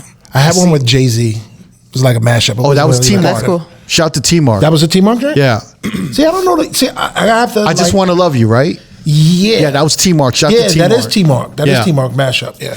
That was so I would play that one, and that worked for me. See, I like the up-tempo. Like Cut Corners made a great one. Yeah. Ballads made a great one. Yeah, ballads. So maybe it was the edits that were really like doing the. No, but it's just like I think it just got kind of boring. It was oversaturated so quick. For sure. I think it needed like a bridge. Like a bridge would have made it interesting. But I think it was almost like it got redundant. It felt like it felt like the whole song was one big hook. Like there was no definite like here's the verse. Long. But isn't that also the problem with Tommy Richmond? Like some of the records, you just don't know where. Like, is this the hook? Is it the verse? Is it the bridge? Or like it just kind of just goes. Structure's a little weird. Yeah. So that was my number one. That's a good pick. Thank you. Trying to contribute to my role here. You know what I'm saying? So second was also Fiend, and then last, which I'm kind of in between because I still like playing this song, but I do feel like majority of everyone thinks that it's overrated, and it's Like That by Future and Metro Boomin. Wow. It works still, but I do feel like a lot of people were like over it quick. Like it was cool for a hot second, but then I still like, again, I DJ in different rooms now where I'm not like in clubs just like playing for athletes, so it's a little bit different. That gets them hype, but in a room I feel like a lot of people were kind of like cool off of it. Yeah. It's interesting because it's like me and Peter were talking about this, right? Yeah. When you drop that record on the one, it hits so fucking hard. Yeah. But then you can't let that Future. As soon as you can't let Future's voice. Yeah. hit. As soon as like you heard me play it, I was like, this is exactly. You just why. go to Kendrick. Yeah. In New York, it hits. Yeah. Yeah. That's ironic because I get a better response over that. It's Off the ironic Future. because Than you New York- actually you than like that more than not like I us. totally like that. I like that though. I let the Future hook play too. I don't like. And Kendrick spit on that. Like he did his thing. Yeah. Like I mean, Yo, blood. That was a good pause. That was a good pause. but I didn't know he spit on it like that. Yes, it's great. Yo, cuz it's crazy. Crazy. Don't do me like that, blood. Don't do me like that. My man said, yeah, he spit on that. I was like, He spit on that. I'm never going to be able to go to LA again. But yeah, those are my top That's three. another. Yo, you guys are hitting all the pins today, dotting all the I's. Neek, top three overrated tracks for 2024. The top two have already been mentioned. Texas Hold'em. I don't feel like overrated is the right word oh yeah, because I mean, if I'm wrong, I'm wrong. But I feel like it wasn't liked in general. Like overrated would be like I assume is a song that everybody likes that I'm just like not feeling. I feel like Texas Hold'em was kind of forced on all of us. like nobody really liked that song. And there's a million edits of it to try to make it more enjoyable, but it just wasn't. I mean, especially coming off of Renaissance, like that's Renaissance was such a strong album. Yeah. And all the singles were great. and Texas Hold'em came out, and I was just like, I felt like it was random. it felt silly. Like it just didn't feel like like something I Contrived, needed. I think is the word you're looking Yeah, for. it didn't feel like anything I needed to take serious. You know what I noticed, like on social media, like all the people who hopped on that song and were trying to create trends with it, Yeah. were like the most uncool motherfuckers who just assumed because it was Beyonce That they it was gonna catch fire. Yeah. Like, yeah, not this one. Like- And it was just like, it just wasn't that record. When that song dropped as a single, the other one that came with it, 16 Carriages, I thought was a way stronger record. For sure, I would agree with that. But, yeah. I thought both of them were, I mean, yeah. yeah. It just wasn't my Yeah. favorite. I'm excited for the next Renaissance album. I think I would have been interested to hear her change her vocal performance and her vocal style on these country records, and really kind of double down on that country twang. She sounded like she was singing R&B still, with like a country background soundtrack. yeah. And I think I would have liked her to. I felt like Have a Texas little more Hold'em twang. had a little twang, and I think that's what put me off. Really, I thought it didn't have enough twang. I mean, Texas. no, but then she was like, But also Texas Southern twang is a little different but from then the rest of them. she started going into like her like all my single ladies like Type very kind of clean like vocal. I I don't know. I wasn't. bouncy energy, and I was like, I hear you. I just didn't like the song. Yuck. Yeah. No, it wasn't for me. Don't come for Fiend. us, Beehive. Yeah, please. Please. I really like Beyonce, just not the song. yeah, Fiend. Fiend. Everybody agrees on that one. And then Goldie actually just hit it. Pause. Loving on Me. I do not like that song. the Jack Harlow. Yeah, I know it works for everyone. I don't like that song. I think it's really lame. I'm actually surprised at how durable that song is. Like The beat definitely does its thing. Yeah. The samples Yeah. works too. Yeah. like I guess it's a good song. Everybody seems to like it. Every DJ seems to play it. I think he kind of fucked it up with his first line when he's like, "I'm vanilla, baby," Yeah, because maybe no one wants to sing. I'm Nobody wants baby. vanilla. I'm boring, baby. I'm base level, baby. I'm mid. Whoa, now. He's like really bad at starting songs. To tell you the truth, that works for me. Really? With my crowd, I think that they get more into it because he says that. I'm vanilla, baby. I don't know. I use it as a gateway to other songs in that. I mean, I play it and it works, but I played out of obligation. I'm if shocked that it still works. Yeah. I played very briefly when I played it. Yeah. Yeah. Let's get through it. Yeah, and that is my top 3 overrated. It's the most. It's silly. For me, it feels like it's hard to pick these songs because if I find it overrated or I don't like it, I probably just wouldn't play it. Right. But I think "Lovin' on Me" is the one that it's like I really don't care for this song and I play it. Yeah. I'm with you, buddy. I concur, man. All right, Jamie. All right, here we go. Top 3 overrated tracks 2024. I mean, like that, it's just the Kendrick verse. So it doesn't really have legs for me. It dies out quick. God, these songs like were such monsters, though. For sure. Wait till I get to I 3. feel like there's so many DJs that are gonna be like, "You guys are crazy that that's overrated." No, like that, Well- and is in my top songs at the top of the show Right. we talked about. But it did also take a minute for me to get. yeah, it. it But takes a also, minute. just because we're saying we're overrated doesn't mean they weren't great songs for the year, right? They work, but they just like, again, it's a quick 15 seconds. It's overrated. The and then majority of people boom. like it. You don't. I have a record that I would like to add for mine. If I could just skip. Go ahead. Bryson Tiller Never Happened. Ooh. Whatever she wants. I have a dope Yeah. mashup for that. Yeah. Over like Usher, You Don't Have to Call. That works.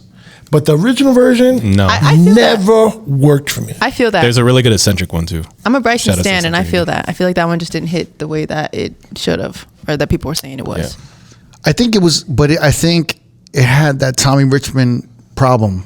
Yeah. You couldn't really tell. Yeah, there was where no the chorus. It was hard to catch too. These songs don't have structure like they did before. Yeah. And there isn't a build up. Like, I feel like it just didn't flow like the way that the song starts and then to the I'm gonna take a to a like it didn't for me catch that. yeah, because we need a good, like I always reference like Ashanti, right?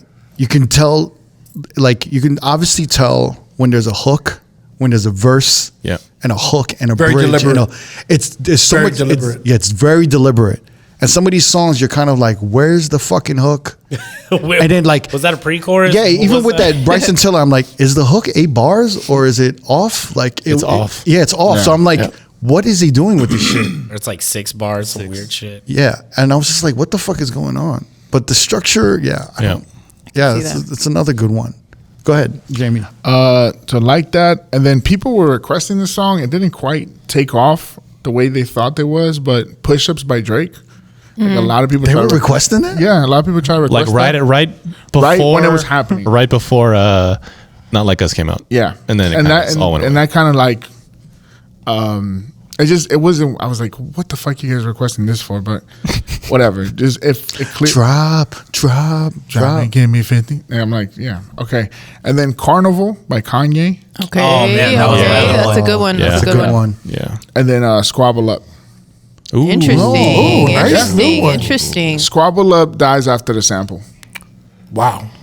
Nah. Yeah, it Because then dies. you got that hold up. That's playing up. way down the track. No, but you skip, bro. Yeah, but it's still like it's still. If you got to dies do that out- on a new record. Yeah, you can't. You're doing that on Gotta the skip record. the song. I don't know, man. I'm gonna go with Squabble Up because it dies right after. I think that's a valid. I disagree. I think I'm that's gonna go with valid. that. I don't. I don't like think the it's part valid. because I do skip to that part, but then after that, I think you it's a kinda- little early. I think it's a little early for that record in Vegas.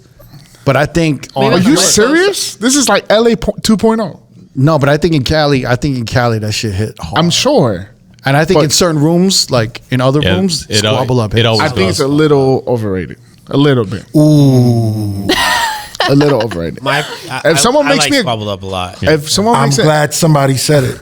if someone makes an edit that goes from the sample to hold up, da da da da. The intro to the No, ending. you just have you're The DJ. intro You just to have to outro. Wait a minute. skip. Yes, He said I cue know it up. that, but I'm J Rock saying, has a dope remix of that record.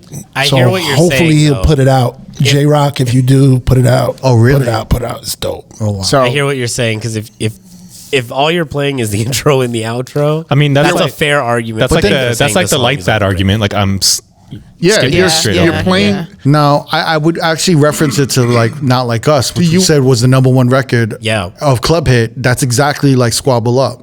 Yeah. You know what I'm saying? It's a what fair I'm saying, argument yeah. to make if you're saying the song is yeah, overrated. it's not overrated. To me, it's not overrated. I think maybe in certain rooms that you're playing in, it's just not widely known. It's not like the crossover joint right Maybe. now. I think if it just came out and you got to do a lot to a just came out record, Right. it's a little. Like if you really if you want to count, it's maybe 60 seconds of the song. I don't know.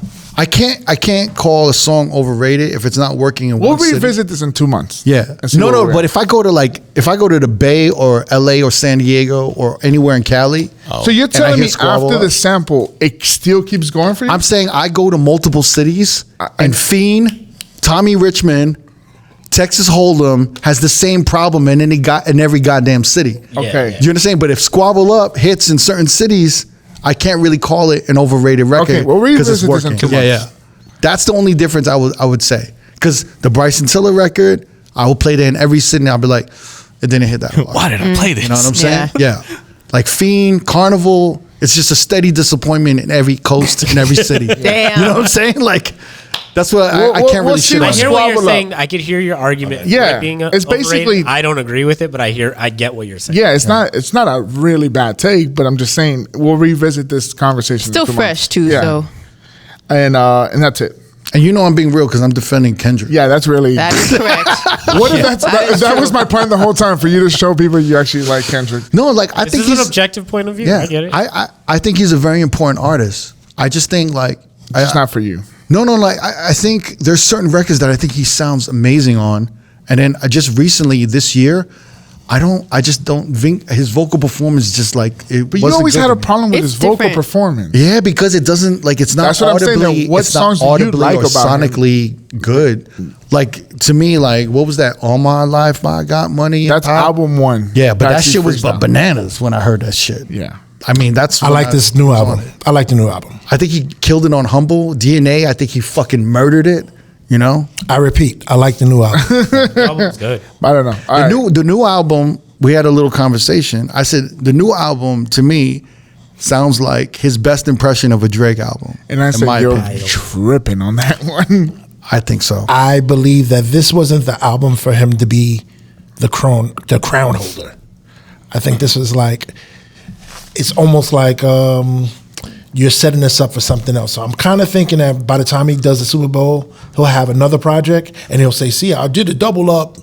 It'll be some type of caveat to this album. Okay. I don't think that this was the one that you were planning on putting out despite all the battle shit. I just don't believe that. You feel like he has something else? Yeah, I believe that. I'm going to give him the benefit of the doubt that he has something. Here's a question. Go ahead. I was going to go ahead. What do we think Drake's doing right now? That was my question. Well, they're saying he's working on a P&D album, which I don't believe I heard that too. Should put out. I heard he was working on. But I think that he's in a better position than a lot of people think that he is. I'm curious because he's just been quiet for so long. This is so unlike him. I think he's kind of in a bad situation. Right? I think he's in a pickle, bro. I think he's in a pickle. Musically. That was just my question. Sorry. I think if you really think about it, you got the worst year of Drake, and he still outsells everybody.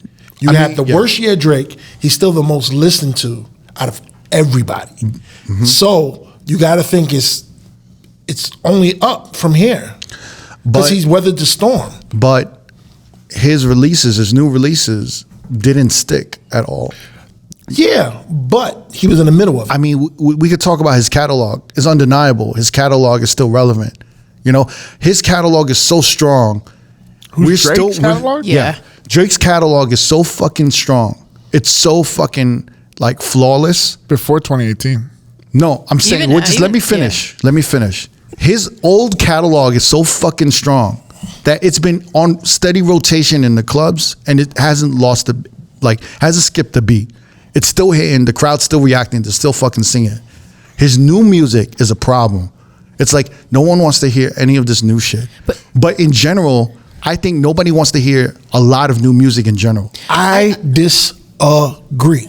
I still hear Rich Baby Daddy every single club. That's not new. That's new. That's his last effort. That's pre-battle. That's pre-battle. You're talking about the that one was that he during just the battle. put out. It's pre-battle. When you say new music, Cricket, you mean this year? Rich Baby Daddy came out last year. The last thing that he this year. Last year, I was playing it in October at R&B and Ribs. This year. It's still this year. No. His album's still impacting this year. I know. Here, let me say this. Any new music after the battle has not been good. All this, all this Young Thug joint, No Face, Lotto, Circadian Rhythm. Yeah. We're not playing any of that shit. That Lotto Housekeeping. Yep. If he didn't have that battle, that shit would have been in rotation. 100%. That's to me like. But I also feel like that was like a filler thing, like how that wasn't his best to put out during that time. Like that was just something that he had to put out. But if he dropped that in December or January before this battle, we would have been playing that right after fucking Rich Baby Daddy. Yup. That would have been in rotation. Yeah, I think the mistake that he made, where he had the battle with Pusha T, he didn't put out anything, and he made everybody go, and he put out Scorpion right after, and everything was on there. It was a double album. It was a lot of joints on there. If he had done it this time, like just take a break. Just go dark. All those records were hit. It was just too much of a buildup of Drake hate for that time. It was just too unanimous that everybody wanted him out. I think I don't know who was advising or who's on his team, but I think it was just more important for them to have him look like he was okay instead of being like hiding. I agree. Because then everyone would have been like, I agree. Oh, Drake is scared. Yo, he's in hiding. I agree. So they were just like, we ain't scared. We don't give a fuck. I agree. But then when he released new music and when he was outside, everyone is just nitpicking and like literally, if he like walks in a room and like trips, they're like, oh shit, this motherfucker, like Kendrick really got him fucked up. He can't walk anymore. He don't know how to walk anymore. It's kind of interesting. So he lost the Pusha T battle. Yeah. But he made good music afterwards and kind of moved on quickly that we almost forgot. Yeah, I can see that. Because he had bangers. Because he had bangers. But now, I mean, maybe it's just taking back-to-back losses. Because, like, he lost to Kendrick clearly Hard. so badly to the point where, like, I can see kids when we play Kendrick songs when we play Drake songs, visibly thinking this is corny. Yeah. Like, Drake R&B singy songs work better than his rap shit because people are like, That shit's these fake kids now. are eye rolling at Yeah. him. Like it's corny now. So what do you mean, like Hotline Bling or something like that? totally okay. Like Hotline Bling and songs like that, but if you play and like 0 to The hood 100. shit. 0 to Yeah. 100 is corny now. Because they all think that it's because now he's like on his big rap boss. I'm gonna have somebody paid to. Yeah, it's like corny shit now, 'cause now it's like, we know nobody you're not believes like what that. you say. So you're saying like Mob Ties doesn't hit as hard? No, that shit is not Nobody's working. believing what he's saying right Especially like I mean, the club me and P play out is like a really young demographic. You can visibly see them just being like, turn this shit off. now. But not me though. I stand Drake. I'm not gonna lie. That's okay. There's a lot of people that are still on it, but I don't think It's the first time that I've seen it where The chink in the armor, right? yeah. this. That's what I'm saying. Like, I think we're finally starting to see if a decline comes, it starts here. I think the decline was like, I think the decline started a long time ago. I mean, he was still Really? cracking after that. Though we can see slumps. Like, honestly, never mind. Maybe it was a slump. I think that's where the slump started. I think 2020 is when it But started. he bounced right the fuck back after that. For what? And gave us hits. what was the But you gotta year- look at it like he came out during the pandemic, and it's like everybody's judging him like he's supposed to save the world. because he's Drake. But he That's just why. dropped. But he just dropped music. But it wasn't going. It's the first time, honestly, Nevermind was the first time I saw a Drake album, people, like a split. Because, like, I mean, Drake's always had haters. So just like, I don't like that because it's Drake. And then people that usually like Drake were like, I don't like this. Granted, it was something completely different than the usual. But after that, the album after that, what was it with the babies? Certified Lover Boy. Everybody loved it. Like, He had some joints on It, there. it was mixed. It was mixed. but it had, like, we had singles that we were playing in the club that went off. What was? I don't what- think so. What was the year where he got booed off of Camp that was Flog too early. Out? That was like 2019, that was a long 2018. time ago. That's honestly the turning point. Yeah. That's what I'm saying. True. After True. When he did Tyler the Creator's and he was a special guest at Tyler Creator's Camp secret Flog guest. Out, Yeah. secret guest, Yep. and people were booing him, and he was like, "Y'all want me to like get off?" And they were like, They were like, "Yes, yes." And he got off the stage. That was the turning point when we're like, "Oh shit!" Like these young kids, they really don't fuck with Drake. Yeah, but they did that shit to Frank Ocean at Lollapalooza and shit. You know what I mean? But So I- it's no. like that shit will happen. No. This is different. this is different. But I also feel Because like this is like we would think Drake at 2019 was almost at his prime. Like he was hitting. Frank and Yo, Lala was everybody asking wanted to for see it. Frank Ocean at Lollapalooza. Yeah, but his You performance talking was about asking Flog for now. it. Oh, but Frank Ocean, they were. That was at Coachella, right? Lollapalooza. I mean, none of Lollapalooza. Coachella. Everybody wanted to see. Yeah, but Coachella. it was more of a vocal performance that everyone was disappointed. The performance itself was Yeah. really bad. Bad. He didn't sing the first 4 songs. But so, this is like different. This is like when they were just like he just showed up. they were repulsed that like It was Drake is him, yeah. performing. but you the know? backstory to that was that they were supposed to get Frank Ocean. Yeah, it was supposed to be Yeah. Frank. And they were got Drake disappointed. instead, and that's why they were booing Drake because they didn't want him. They wanted Frank Ocean. Yeah, but it's still telling. But yeah, it is still I do telling. agree. The fact that like Drake would come out and not have the crowd doing backflips Yeah. at that Yeah. time was kind of nuts. Yeah, because I seen J. Cole bring out Drake, and this shit exploded in 2014, 2015. Well, I also but I think- say after That's also a different. That's a But different. that's age what I'm saying. demographic. After 2018, I think Drake's slump started. J. Cole has a different date. Sorry to interrupt you, okay, Jazz. yeah. But J. Cole has a different age demographic, right? So we can honestly say like maybe late 20s, early 30s, up. No, this They- was 10 they- years ago when I'm bringing this up. No, but Cole still brought him out kind of recently on a couple shows, and he was killing it. And They went on tour together. Yeah. come Well, on. the no, same but thing I'm with saying 21. like there's a different age demographic that appreciates Drake. Yeah. But like Tyler's age group are like fucking young as fuck. Camp Flog now. That's Yeah, like younger. teenagers, early 20s.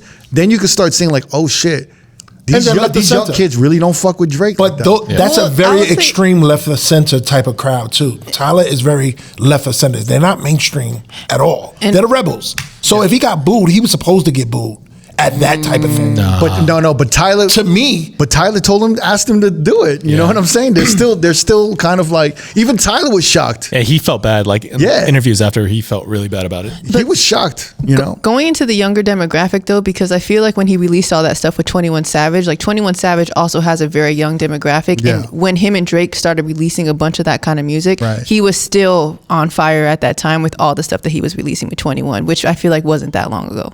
It was fairly soon before the beef, even. Yeah. Right. Yeah. Was Because that he his had first just loss gone on year tour. before that? Yeah, he was 22, just on tour with it, and that's when he was still like doing the stuff with Future. That's, I mean, he still kind of came back. Yeah.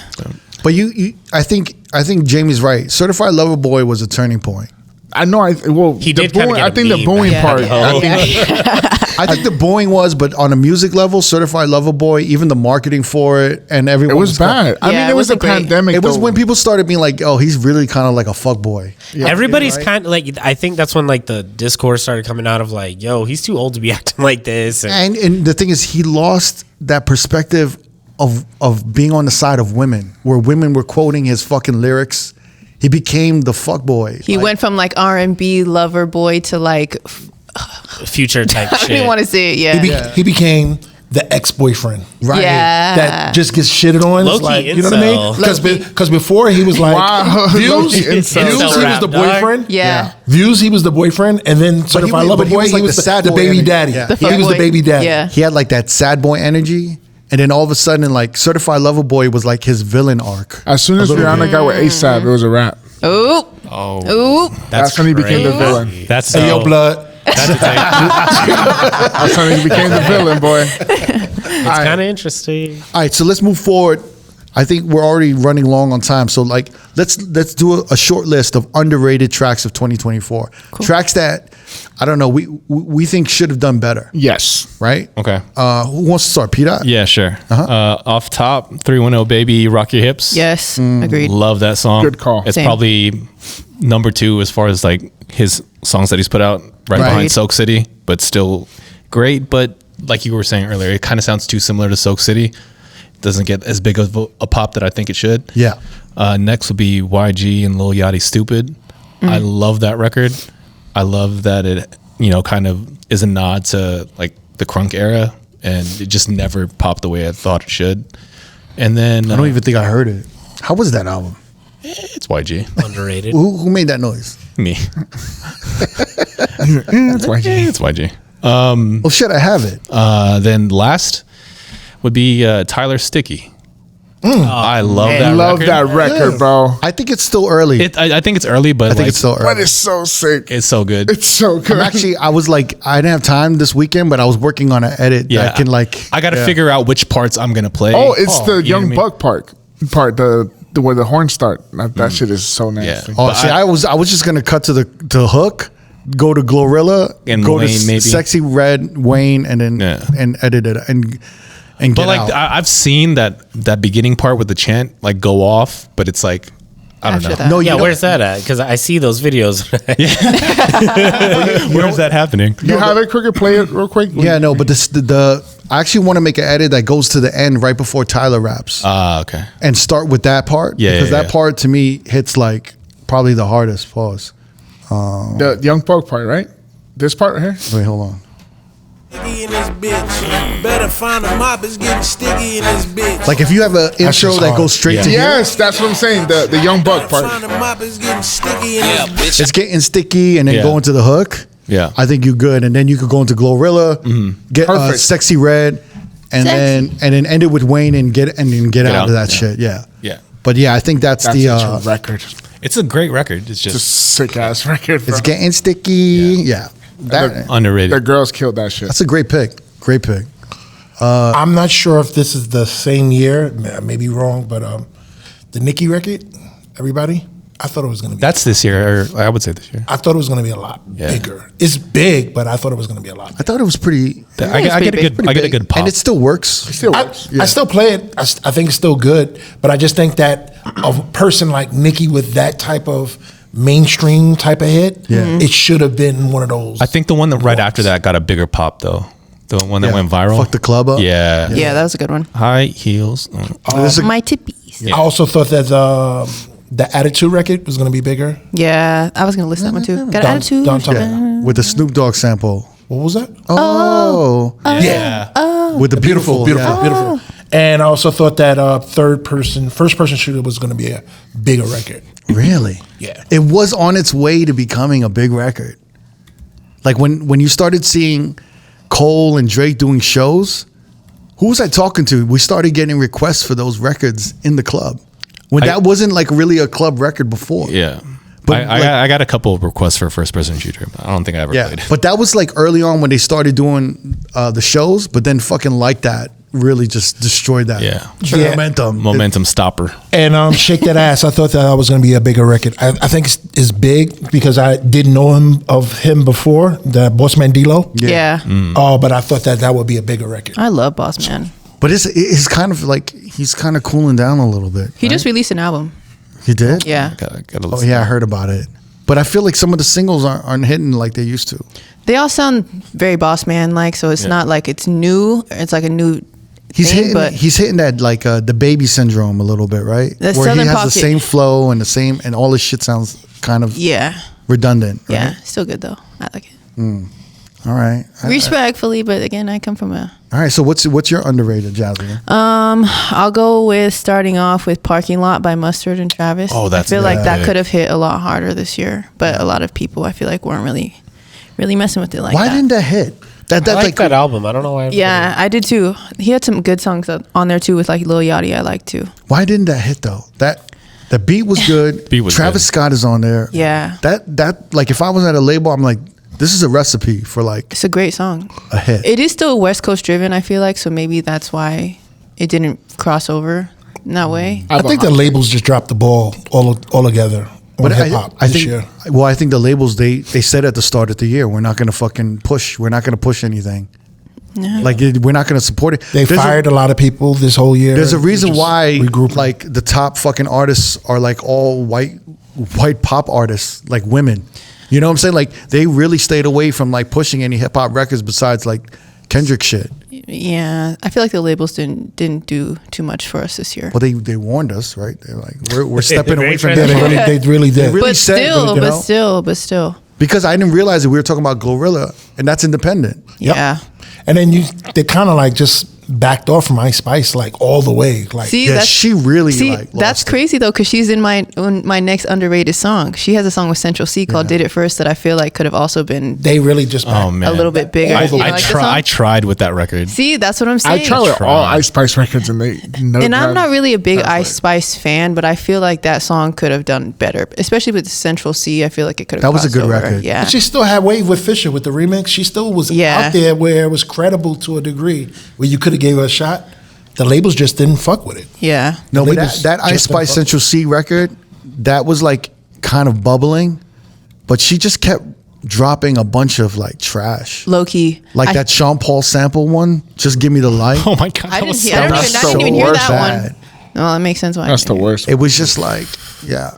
It just It's not being very intentional. I feel like her raps are not very intentional. I think people stopped caring about the new releases after like that Give Me the Light came out, and they're just like, oh, like we're just done. Also, all her songs sound the same. Yeah, I agree. Just different fucking samples. But the beats are all fucking good. The That's what I'm beats are saying. good. But it's just it's a different sample in every beat, Yeah. and that she can get old. Well, yeah, that was my second one. And then I'll just list the next ones. I don't really have any explanation on them. I feel like a lot of Gunna songs this year could have been a lot more harder or hit harder, but it's a little bit slower BPM, so I could see why in the clubs it wouldn't resonate.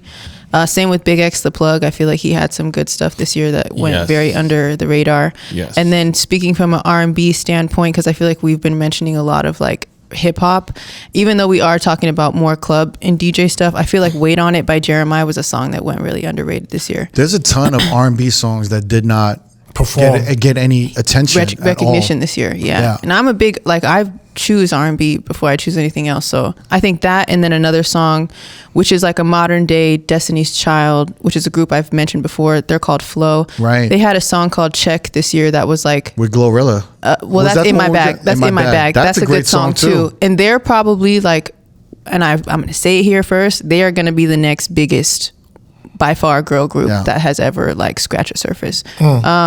And I feel like their song Check, it's like very similar to Shawty Swing My Way.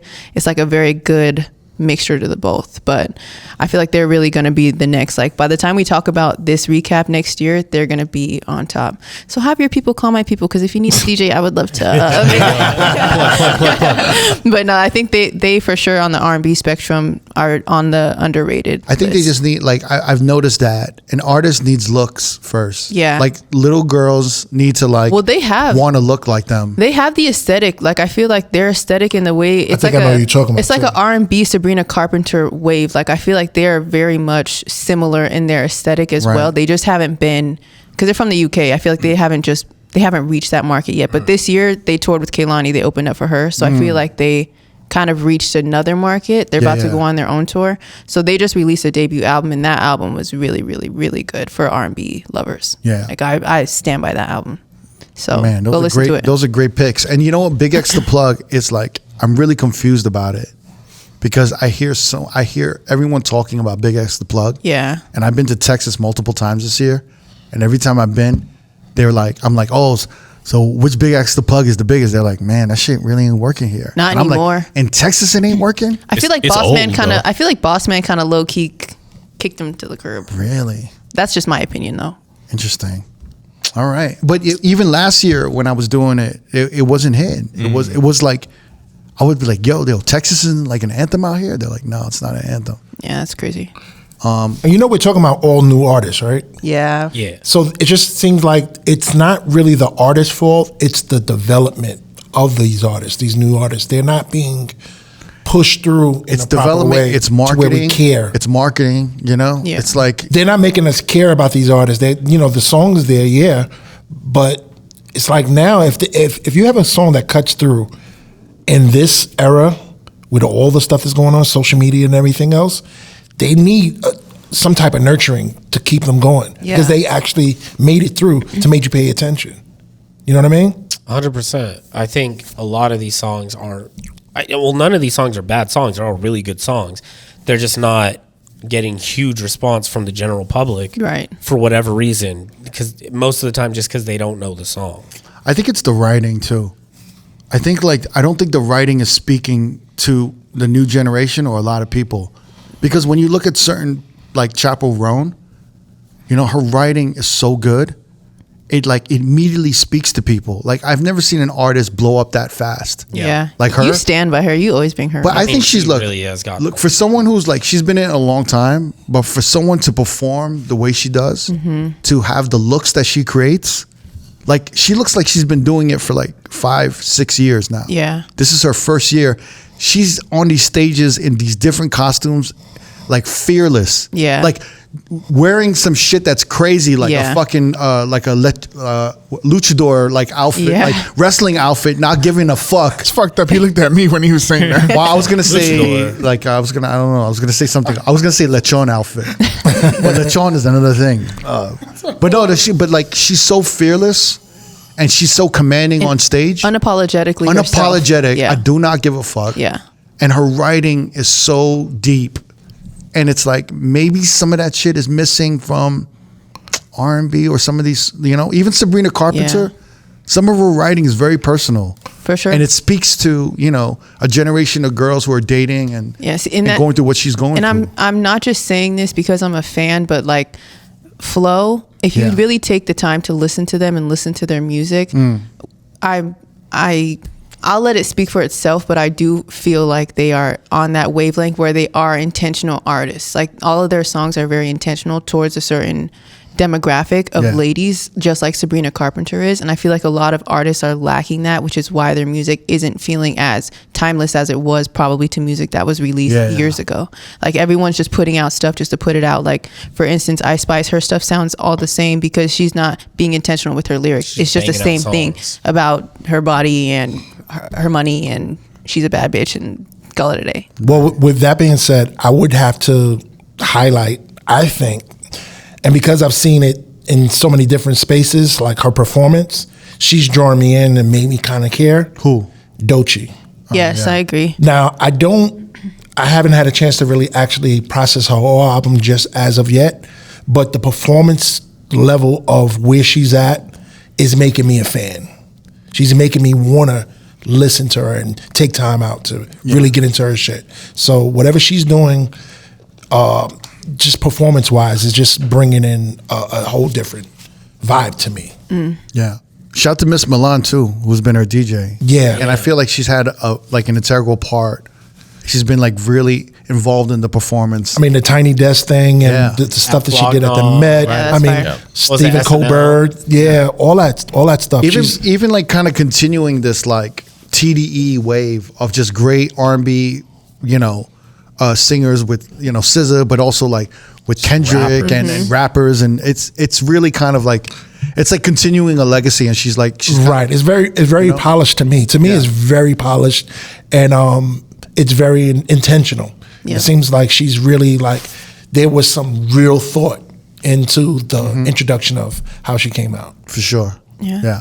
Neek, let me with your most underrated tracks. I'm so glad you did more because I really only have one that can stand out for me. Yeah. And it is kind of a cop out because it actually came out a year ago, but nobody found out about it until this year. Is Soft Spot by Jameson. I feel like it went viral. I love that song. I've been a fan of Jameson for a really long time, so it's cool to see him get like this much love. But specifically in the club, that song is a dud. It just never works in the club. It kind of reminds me like an older song that might remind me of it in structure is like Craig David Fill Me In, where it's got like a UKG type of tempo. Yeah. But it also like during the verse. And what's the name of the real Jameson melodic. record? What's the name of the Jameson? Soft Spot. Soft Spot. But that one to me is crazy overrated. That's such a good song. The album is incredible, and I'm so glad that it got all this attention recently. But in the club, it just doesn't work, and that's probably the best shot we'll get at that. Wow. Yeah. All right, Jamie, I have one, and this is an underrated tracks. What is it? Family Matters, the second part of the song. Thought it could have done better. It got stepped on with The Grams. with the Meet the Grams record, but I think that was one of the best songs from the battle. The second part of Family Matters for sure. I think he could have had something there. Yeah, it was That was his back-to-back kind of moment in the battle. But Yeah, he was really flowing on that one. That was the one He where it was all came moving. together. God damn it! Like his vocals and his cadence and his melodies. It all came together on that song. It's so and then the fucking switch good. up. And then the switch up. I like the switch up. That's why I want to start it because it's just such a good when he just starts rapping like bars.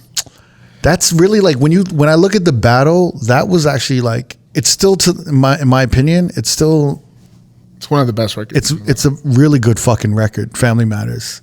No, I It's definitely really agree. Definitely agree. I mean, it just isn't a club banger like fucking Not Like Us. No, it's not, but it still could have had some legs. Yeah.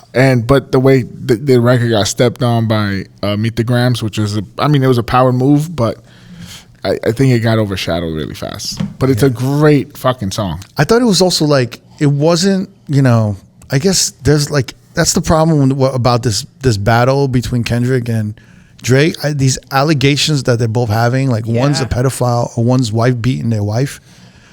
Outside of beating his wife shit with Drake, talking about Kendrick, I thought he was way more playful in his lyrics. Bro, he said his best friend wasn't. is one of his son's dads. Yeah, but he dog. said it in such a playful way, like I get what you're saying. free, and he's like, and he did his like rich baby daddy shit. And I think he didn't take him as seriously as Kendrick took him. Yeah. Yes, and that was a problem. And another Wait, thing, we were just playing. another thing is, I don't think that he had as much venom for Kendrick as Kendrick had for Drake. Yeah, for sure. So like he really didn't like Drake, and But Drake was like, "Well, we don't talk, but whatever." It's funny because there's Kendrick was like, "I hate this guy." But it was more like Drake was at a roast, and he was roasting all types of people. Like, oh, you're gonna get some here. You're gonna get some here. He was like kind of just like making fun of a ton of people. Bro, if you really look at it, the only song he really speaks to only Kendrick, it's The Heart Part 6. Yeah.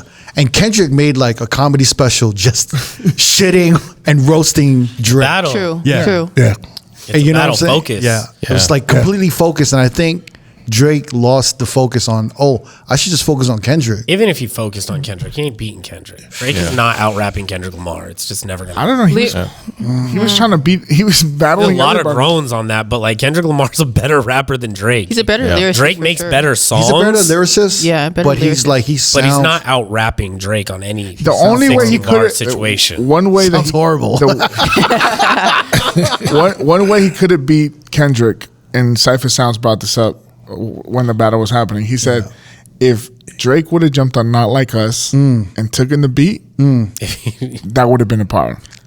Yeah, But he didn't do that, I agree. which is That would have been kind of sick. which is but- Drake is known to jump on songs and kind of take over the Who songs. did that? Well, that would have been Jay-Z did it. Jay-Z. Yeah. No, but that Tupac, that would have been hit him up. Yeah. You know. So think about if Drake would have reversed, Uno reverse card that shit. And it would have took an air out of the Kendrick thing It as well. would have, but he had to get the record and record That- within an hour or two and put that shit out because he had to step on the way Drake. He could have still did it for that week. He still could have. He still had some time. And to the do brilliant part was we would have maybe played both versions. Yes. Or like no matter where you were. Oh, you for would've us, it would have been Yeah, great. for That would have been You would've played the amazing. We're Drake throwing and them back then, and forth. Yeah. right after A minor. Just you go like into the Drake Yeah. version. Goldie's birthday. Yeah, like Goldie's birthday. Happy birthday, Goldie. But that would have been an epic because now you're really saying, well, you got the same beat, bar for bar, who's better, whose song is better, and that could have been the perfect way to end the battle. But somebody dropped the ball. Yeah. But all in all, Family Matters, the second part, not the first part, was amazing. Yeah. I mean, I agree with all of your picks. I think all your picks were outstanding for most underrated. All right, so let's get down to the nitty gritty, the top 3 artists of 2024. But after this, we have to agree on one artist, the main artist for top 20 for 2024. Okay. Damn. All right, That's a good one. Goldie, top 3 artists of 2024. Tyler, The creator? Tyler. Tyler. Sorry. I love Sabrina Carpenter. Chaperone. Chaperone. Good choice. I like those choices. Damn. I didn't think you would say Chaperone. I like Nah. that. All right, P. Dot. I'm gonna go with Sabrina Carpenter. Mm-hmm. I'm gonna go with Charlie XCX and Kendrick Lamar. Kendrick Lamar, of course. Yes. Jaslyn, top All 3 right. artists of 2024. I'm also going with Sabrina, Glorilla, Glorilla, yes. and Yes.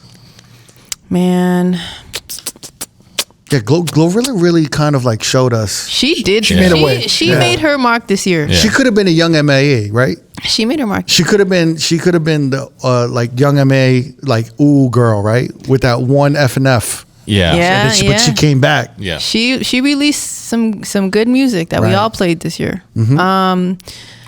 Man, okay. Nah, I'm not gonna say this. I'll say Tyler also, top 3. I was gonna say Chris Brown, but Wait, what were your 3? Sabrina, Glorilla, and And then what's the last one? I'll say Tyler. Tyler. Yeah, I was gonna say Chris Brown, but he's already goated. But I feel like a lot of his songs weren't club hits this year. But he did have a good album and a really good tour, like comeback this year. I feel like, Interesting. yeah. All right, Neek, top 3 artists of 2024. This one's tough. I low key have 5, but I'm gonna narrow it down to 3. Yeah. Sabrina, Wow. It's hard to choose. Kendrick Lamar, and Charlie XCX. Wow. All Okay. right, all right. So far, we have 4 Sabrinas. Yeah. All right, Jamie. Dylon. That's right. I have Sabrina, Yep. Kendrick Lamar, Yep. and Drizzy Drake. Drake. All right. I have Drake. Why is Drake in your top artist? Because even though he lost the battle, he was putting out songs at a high level. True. But And that album hit this year True.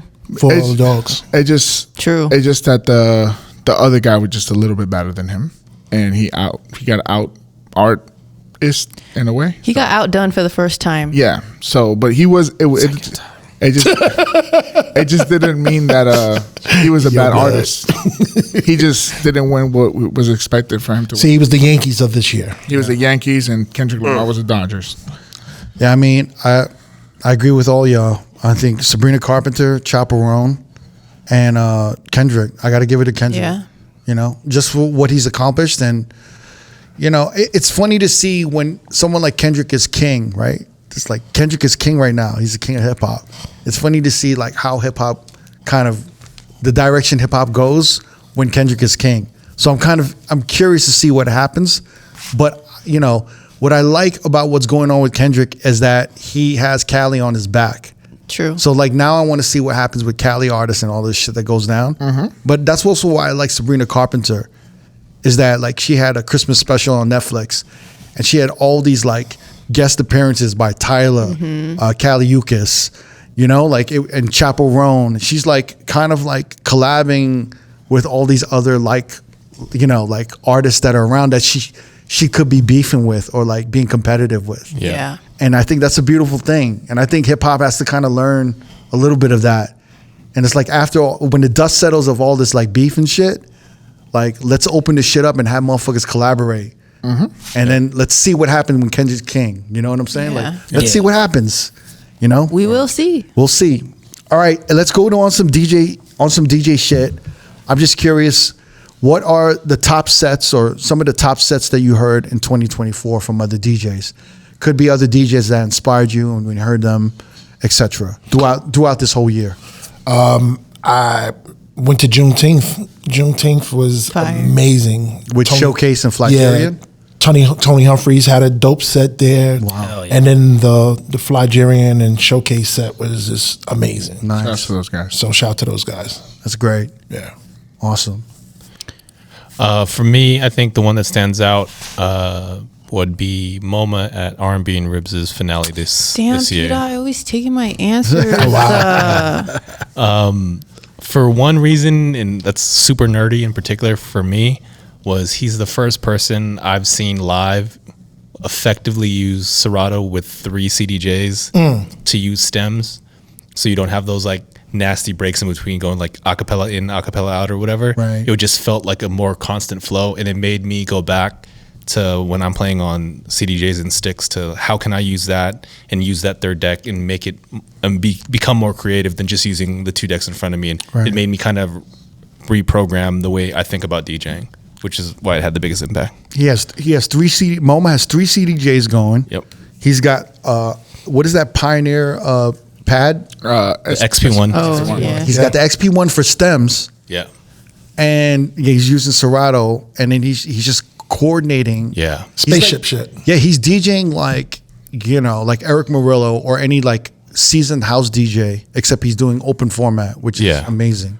Yeah. That's the beauty about MoMA, that you can't categorize him to be one type of DJ. That guy's just a DJ, producer, conductor at all genres of music. And the most impressive thing to me was he's, like you said, he's mixing like it's open format, so he's still quick mixing. It doesn't feel like it's dragging on because he's adding extra layers. It just fit into what he was doing. Right. So Jasmine, you doubled down on that. Yeah, MoMA was my top set this year, R&B and Ribs, and I think it was because he showed me to also kind of take a risk where you're not always playing music tracks, but you could play anthems or chants or sprinkle in different things that you wouldn't necessarily hear from, I guess, other DJs. Like I brought it up in our last podcast, but all the girls standing in the line at the bathroom, like that for me, that sticks with me because I would be scared to take a risk on that. But the fact that he did it and it worked showed me that like you can also kind of be a little bit on the edge when it comes to your sets. You don't have to play it by the rule book all the time. So I kind of needed that. So I feel like MoMA at R&B and Ribs was definitely my top. That's great. Hey, Neek, what's some of the top sets you've heard this year? I definitely feel like P. Dot stole your set. Yeah, hell yeah, P. Dot. Still love you though. Damn. I don't. Nick Bike opening set for Justice. Oh, that's a good pick. That's a good pick. That was a fire set. That's dope. MoMA R&B and Ribs. Zach Fox, Elevator Music. Oh, that was fun. Cool. That was fun. And then Rebecca Black at Boiler Room. Put up, boom. I love it. I love it. I love the energy. Growth. Interesting. Growth. Nice. It just warmed up to you, that Rebecca Black set? Yeah, now I get it. You get it. I get it now. Okay. Nice. I got MoMA at R&B and Ribs, San Francisco in October. I have Mel Starr. He did a dope dinner set while we were having dinner. Oh, at yeah, Retreat. man. Oh, shout out Mel. that was great. Love It was Mel. an amazing set. He was just putting on a show.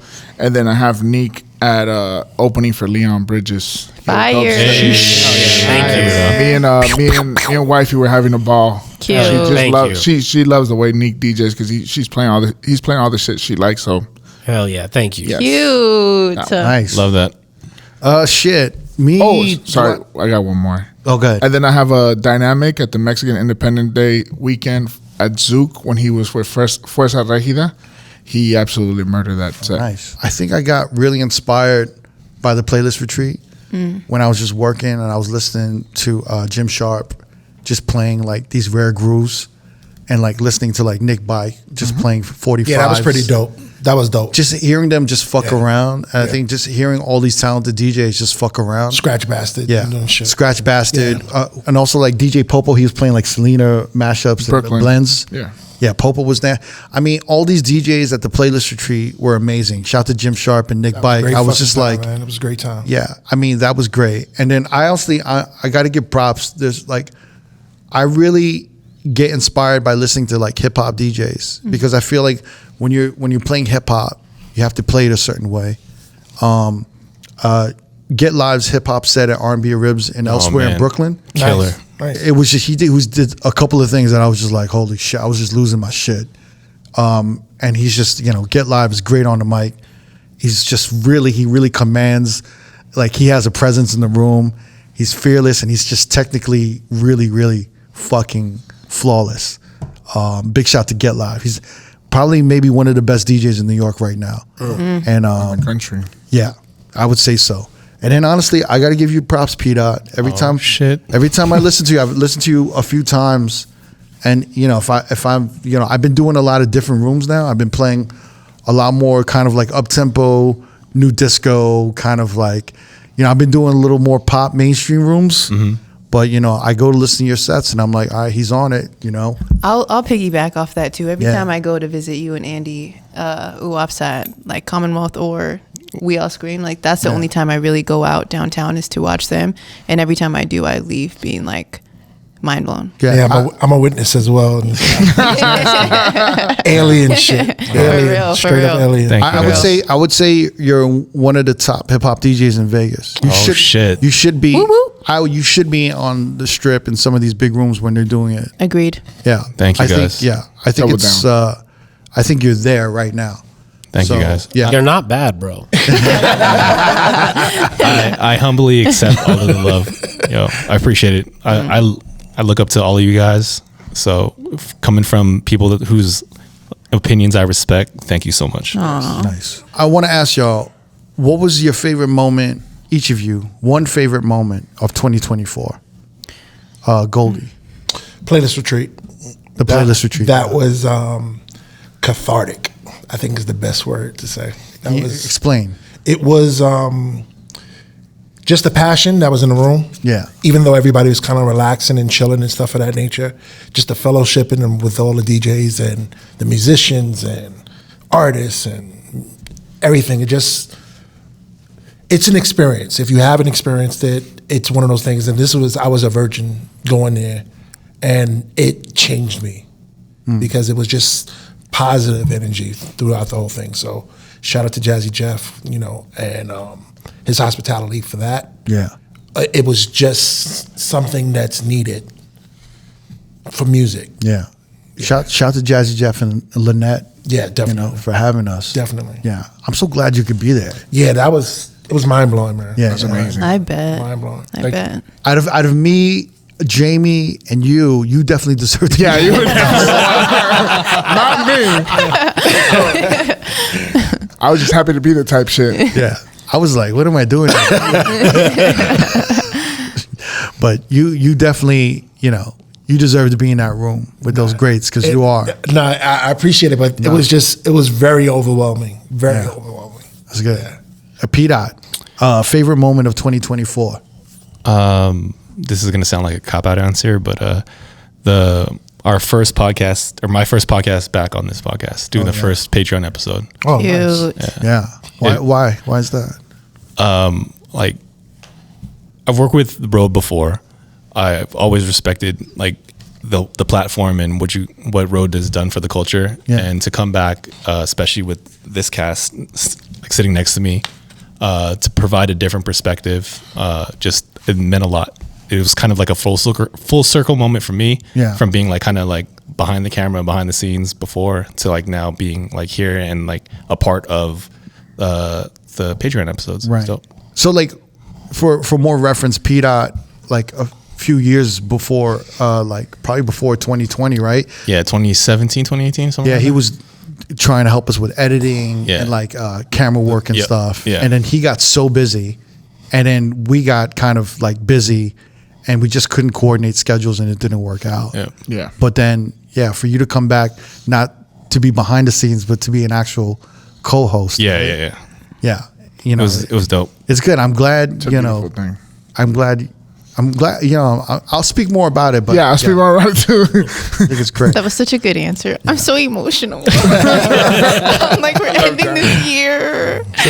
Jaslyn, favorite moment of 2024. Favorite moment of 2024. So, I mean, as you guys know, I've been traveling a lot this year. I've barely been here this year. So I'll say my favorite moment was DJing in Singapore. Nice. And that was something that I will never forget. And it wasn't anything crazy. It was a nice lounge. Ended up being one of my teammates' birthdays from the Harlem Globetrotters. So everybody pulled up and supported. And it was just crazy to be there playing music in a whole nother country. Right. Like my first time in Singapore, to even have a gig out there, somebody to take the risk to book me out there was really, really dope. And so to be able to go there and also experience what that culture was like, musically as well, that was probably like one of my biggest moments. Nice. That's what's up. Yeah. Neek, favorite moment of 2024.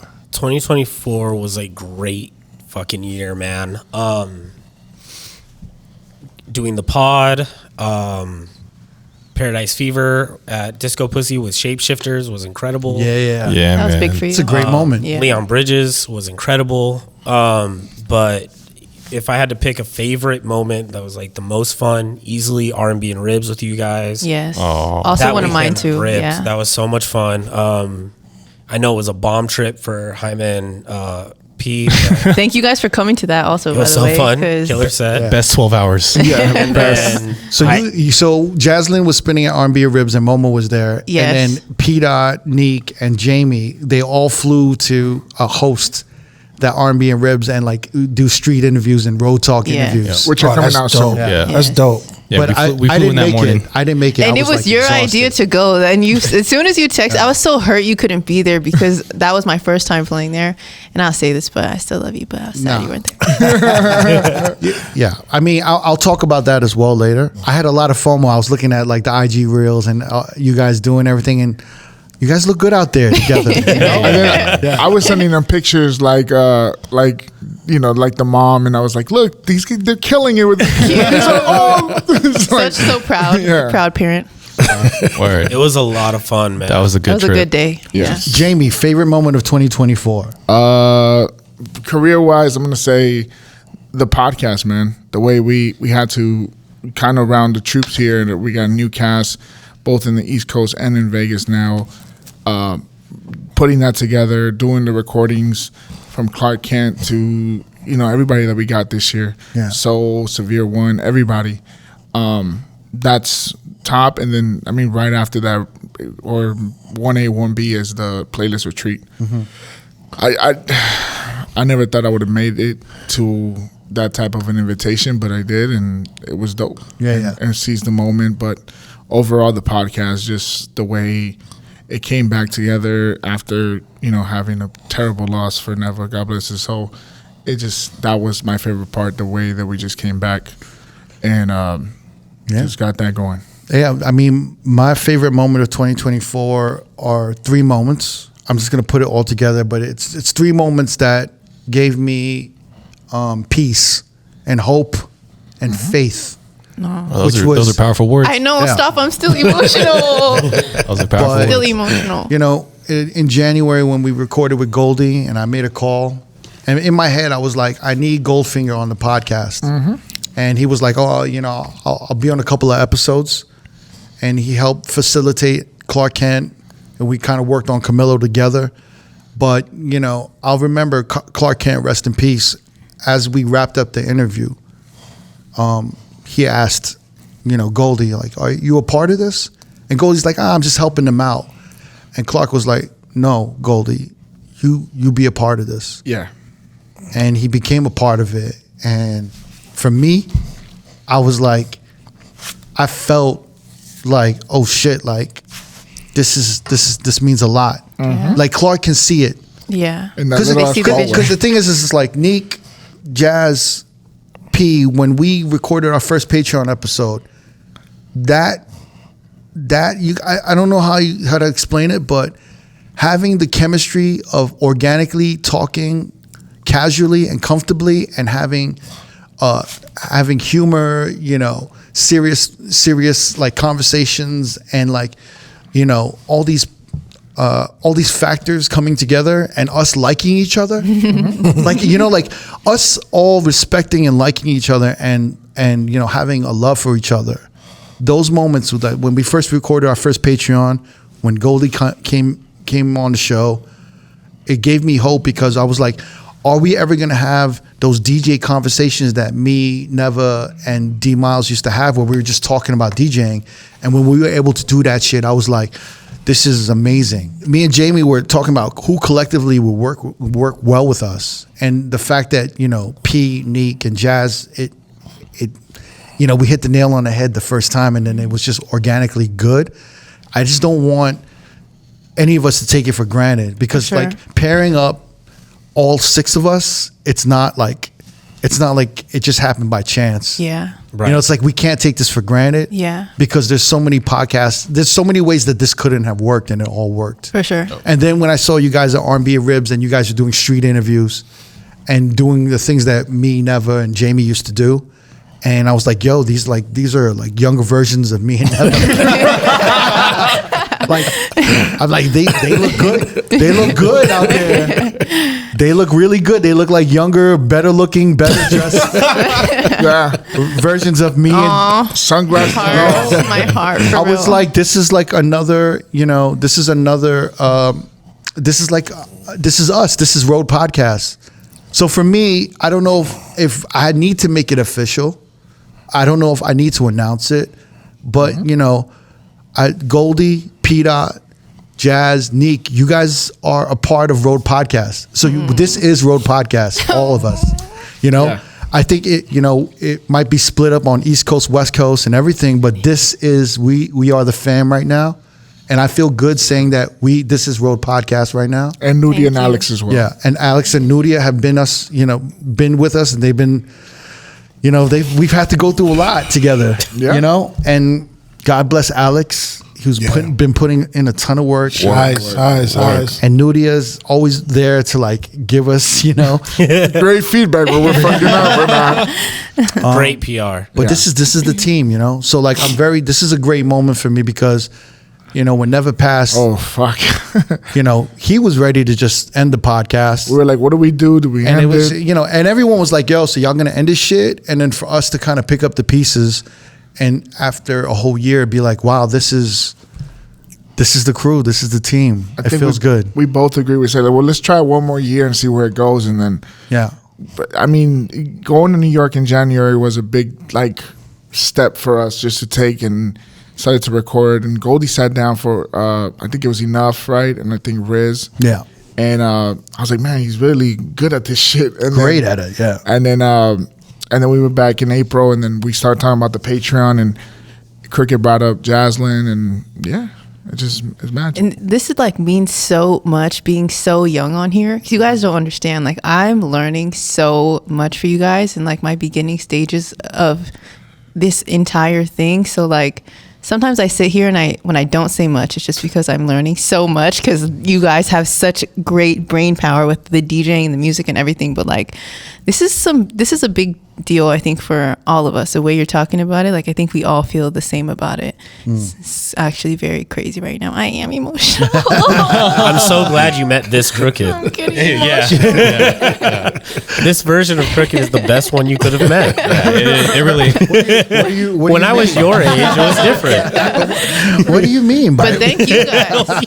Thank you guys. Like, you guys need your flowers too, especially with, like, I tell you this all the time, but like, this helped me. This podcast helped me a lot. So I'm sure you guys are reaching so many people that, and I know Crooked, sometimes you don't give yourself enough flowers either, but like, you hold it down for a lot of us too. You and Jamie and everybody else. Look, everyone puts in the work, you know, like, you guys show up, and you know, these are not like hour and a half podcasts. We're doing 3-hour podcasts, 2.5 hour podcasts, and it's a lot, you know. Yeah. It's a lot. And you guys are there, and I can't wait to see what we do in 2025. Same. Last question, and we're gonna end this. What's the most valuable lesson you learned in 2024? Goldie. Why do I have to keep going first, blood? Don't take anything for granted. That's a big lesson. Seize the moment. Tell your peoples you love them. I have so many lessons from this year. This year was incredibly important, I think, in a lot of different ways. But I think that the biggest lesson is to share. Yeah. Share yourself as much as you can in as many ways as you can. You'll get it back. True. Biggest lesson you learned, P-Dot, in 2024? Would be to stop worrying about the things you can't control and just focus on what you can. I think there is a lot of times, not just career-wise, but, you know, personal life, family life, where you can spend so much time worrying about and getting upset about things that are beyond your control. And at the end of the day, it's kind of a waste of time. Yeah. You could just be focusing and putting that energy into things you can change, things you can make positive. Mm-hmm. Yep. Jaslyn. I'll do two, one DJ related, one personal related. DJing wise, I'll say my biggest lesson is to push the envelope a little bit. I feel like people get niched into DJing being one type of DJing. You can be so many different types of DJs. You could be an editor, how we talked about. You could be a tour DJ. You could be a show production type music controlling DJ. You can be a nightclub DJ. So just don't place yourself in one box. Be unapologetically yourself, and it's okay to live on the edge a little bit when it comes in the music category. Personally, I'll say, how Goldie said, don't take anything for granted. Yeah. You don't know when you're gonna share your last words with somebody. Always tell them that you love them. If there's something nice you have to say, always say it. That was something that always resonated with me, was like, if I like someone's outfit, if I like their personality, if I like their energy, always tell them, because you never know how that will affect them. So just make sure that you're sharing your positivity with the world. Yeah. Love it. Neek, most valuable lesson of 2024. Save your money. Pay your taxes. Facts. That's He's real. not wrong. He's not wrong. He's not Mr. wrong. Homeowner. Congratulations. Thank you. By the way, it's amazing when you're a full-time DJ and you buy your first home off of DJ money. Man. Period. By the way, let me throw this out there. Crazy. He started to be a full-time DJ only about 2 years ago when he took the leap of faith, and it paid off in the first 2 years, my friend. Love that for you, friend. So you stop stripping and Stop tripping. Only Still OnlyFans. Still OnlyFans OnlyFans. is We're still still on the internet. You know what I'm saying? Yeah, Still OnlyFans. I ain't in the club no more. I'm in the club. feed pictures In the all on the club, we OnlyFans. all fam. Shout out to the feet. Feetfinder.com/Nick Don't just dream, but plan and create. yeah. Good one. And tell your friends you love them. Tell your friends and your family you love them every chance you get. That's, you never know when you won't be able to. So that's probably the biggest thing I'll take away from this year. Jamie. I would say consistency. Don't give up. Right. I would say live in the moment. I always I always had anxiety about what's next and what's happening and everything. And when I took a step back and I'm like, no, I got to live in this moment because I don't know if I'm ever going to get this again. So I would say that. And yeah, man. Yeah. That's just work hard, put your head down, shut the fuck up. Shutting up is a very underrated thing to do. Very underrated. And Yep. everybody should practice that more often. Yeah. Most valuable lesson learned in 2024. I think for me is that I've always known this, but I think it just got doubled down this year. Is that nothing lasts forever. Like everything comes to a fucking end. And I'm starting to just be like, wow, this isn't going to last forever. This is a great moment. And I soak it in a little bit. Being present. Good. Yeah. Ride the wave while it's there. Yeah. But thank you guys. Goldie, P. Let me say it again. Goldie. Blood. Let me say it. Mr. Goldfinger. Rose gold, baby. Hey. Rose gold. Hey. Blood. Peter, Jaslyn Rich, Neek, Hey. Jamie the Great, Crooked. Thank you guys so much to all our Patreon subscribers, Roadies, Yes. Thank you, Roadies for guys. life. Thank you. Roadies for Y'all life. held us down, and we'll see you in 2025. Yeah. Love you guys. If you want to watch more episodes from R.O.A.D Podcast, click either links on the left or the right. Don't forget to subscribe to our YouTube page and get updated on new uploads throughout the week. Peace.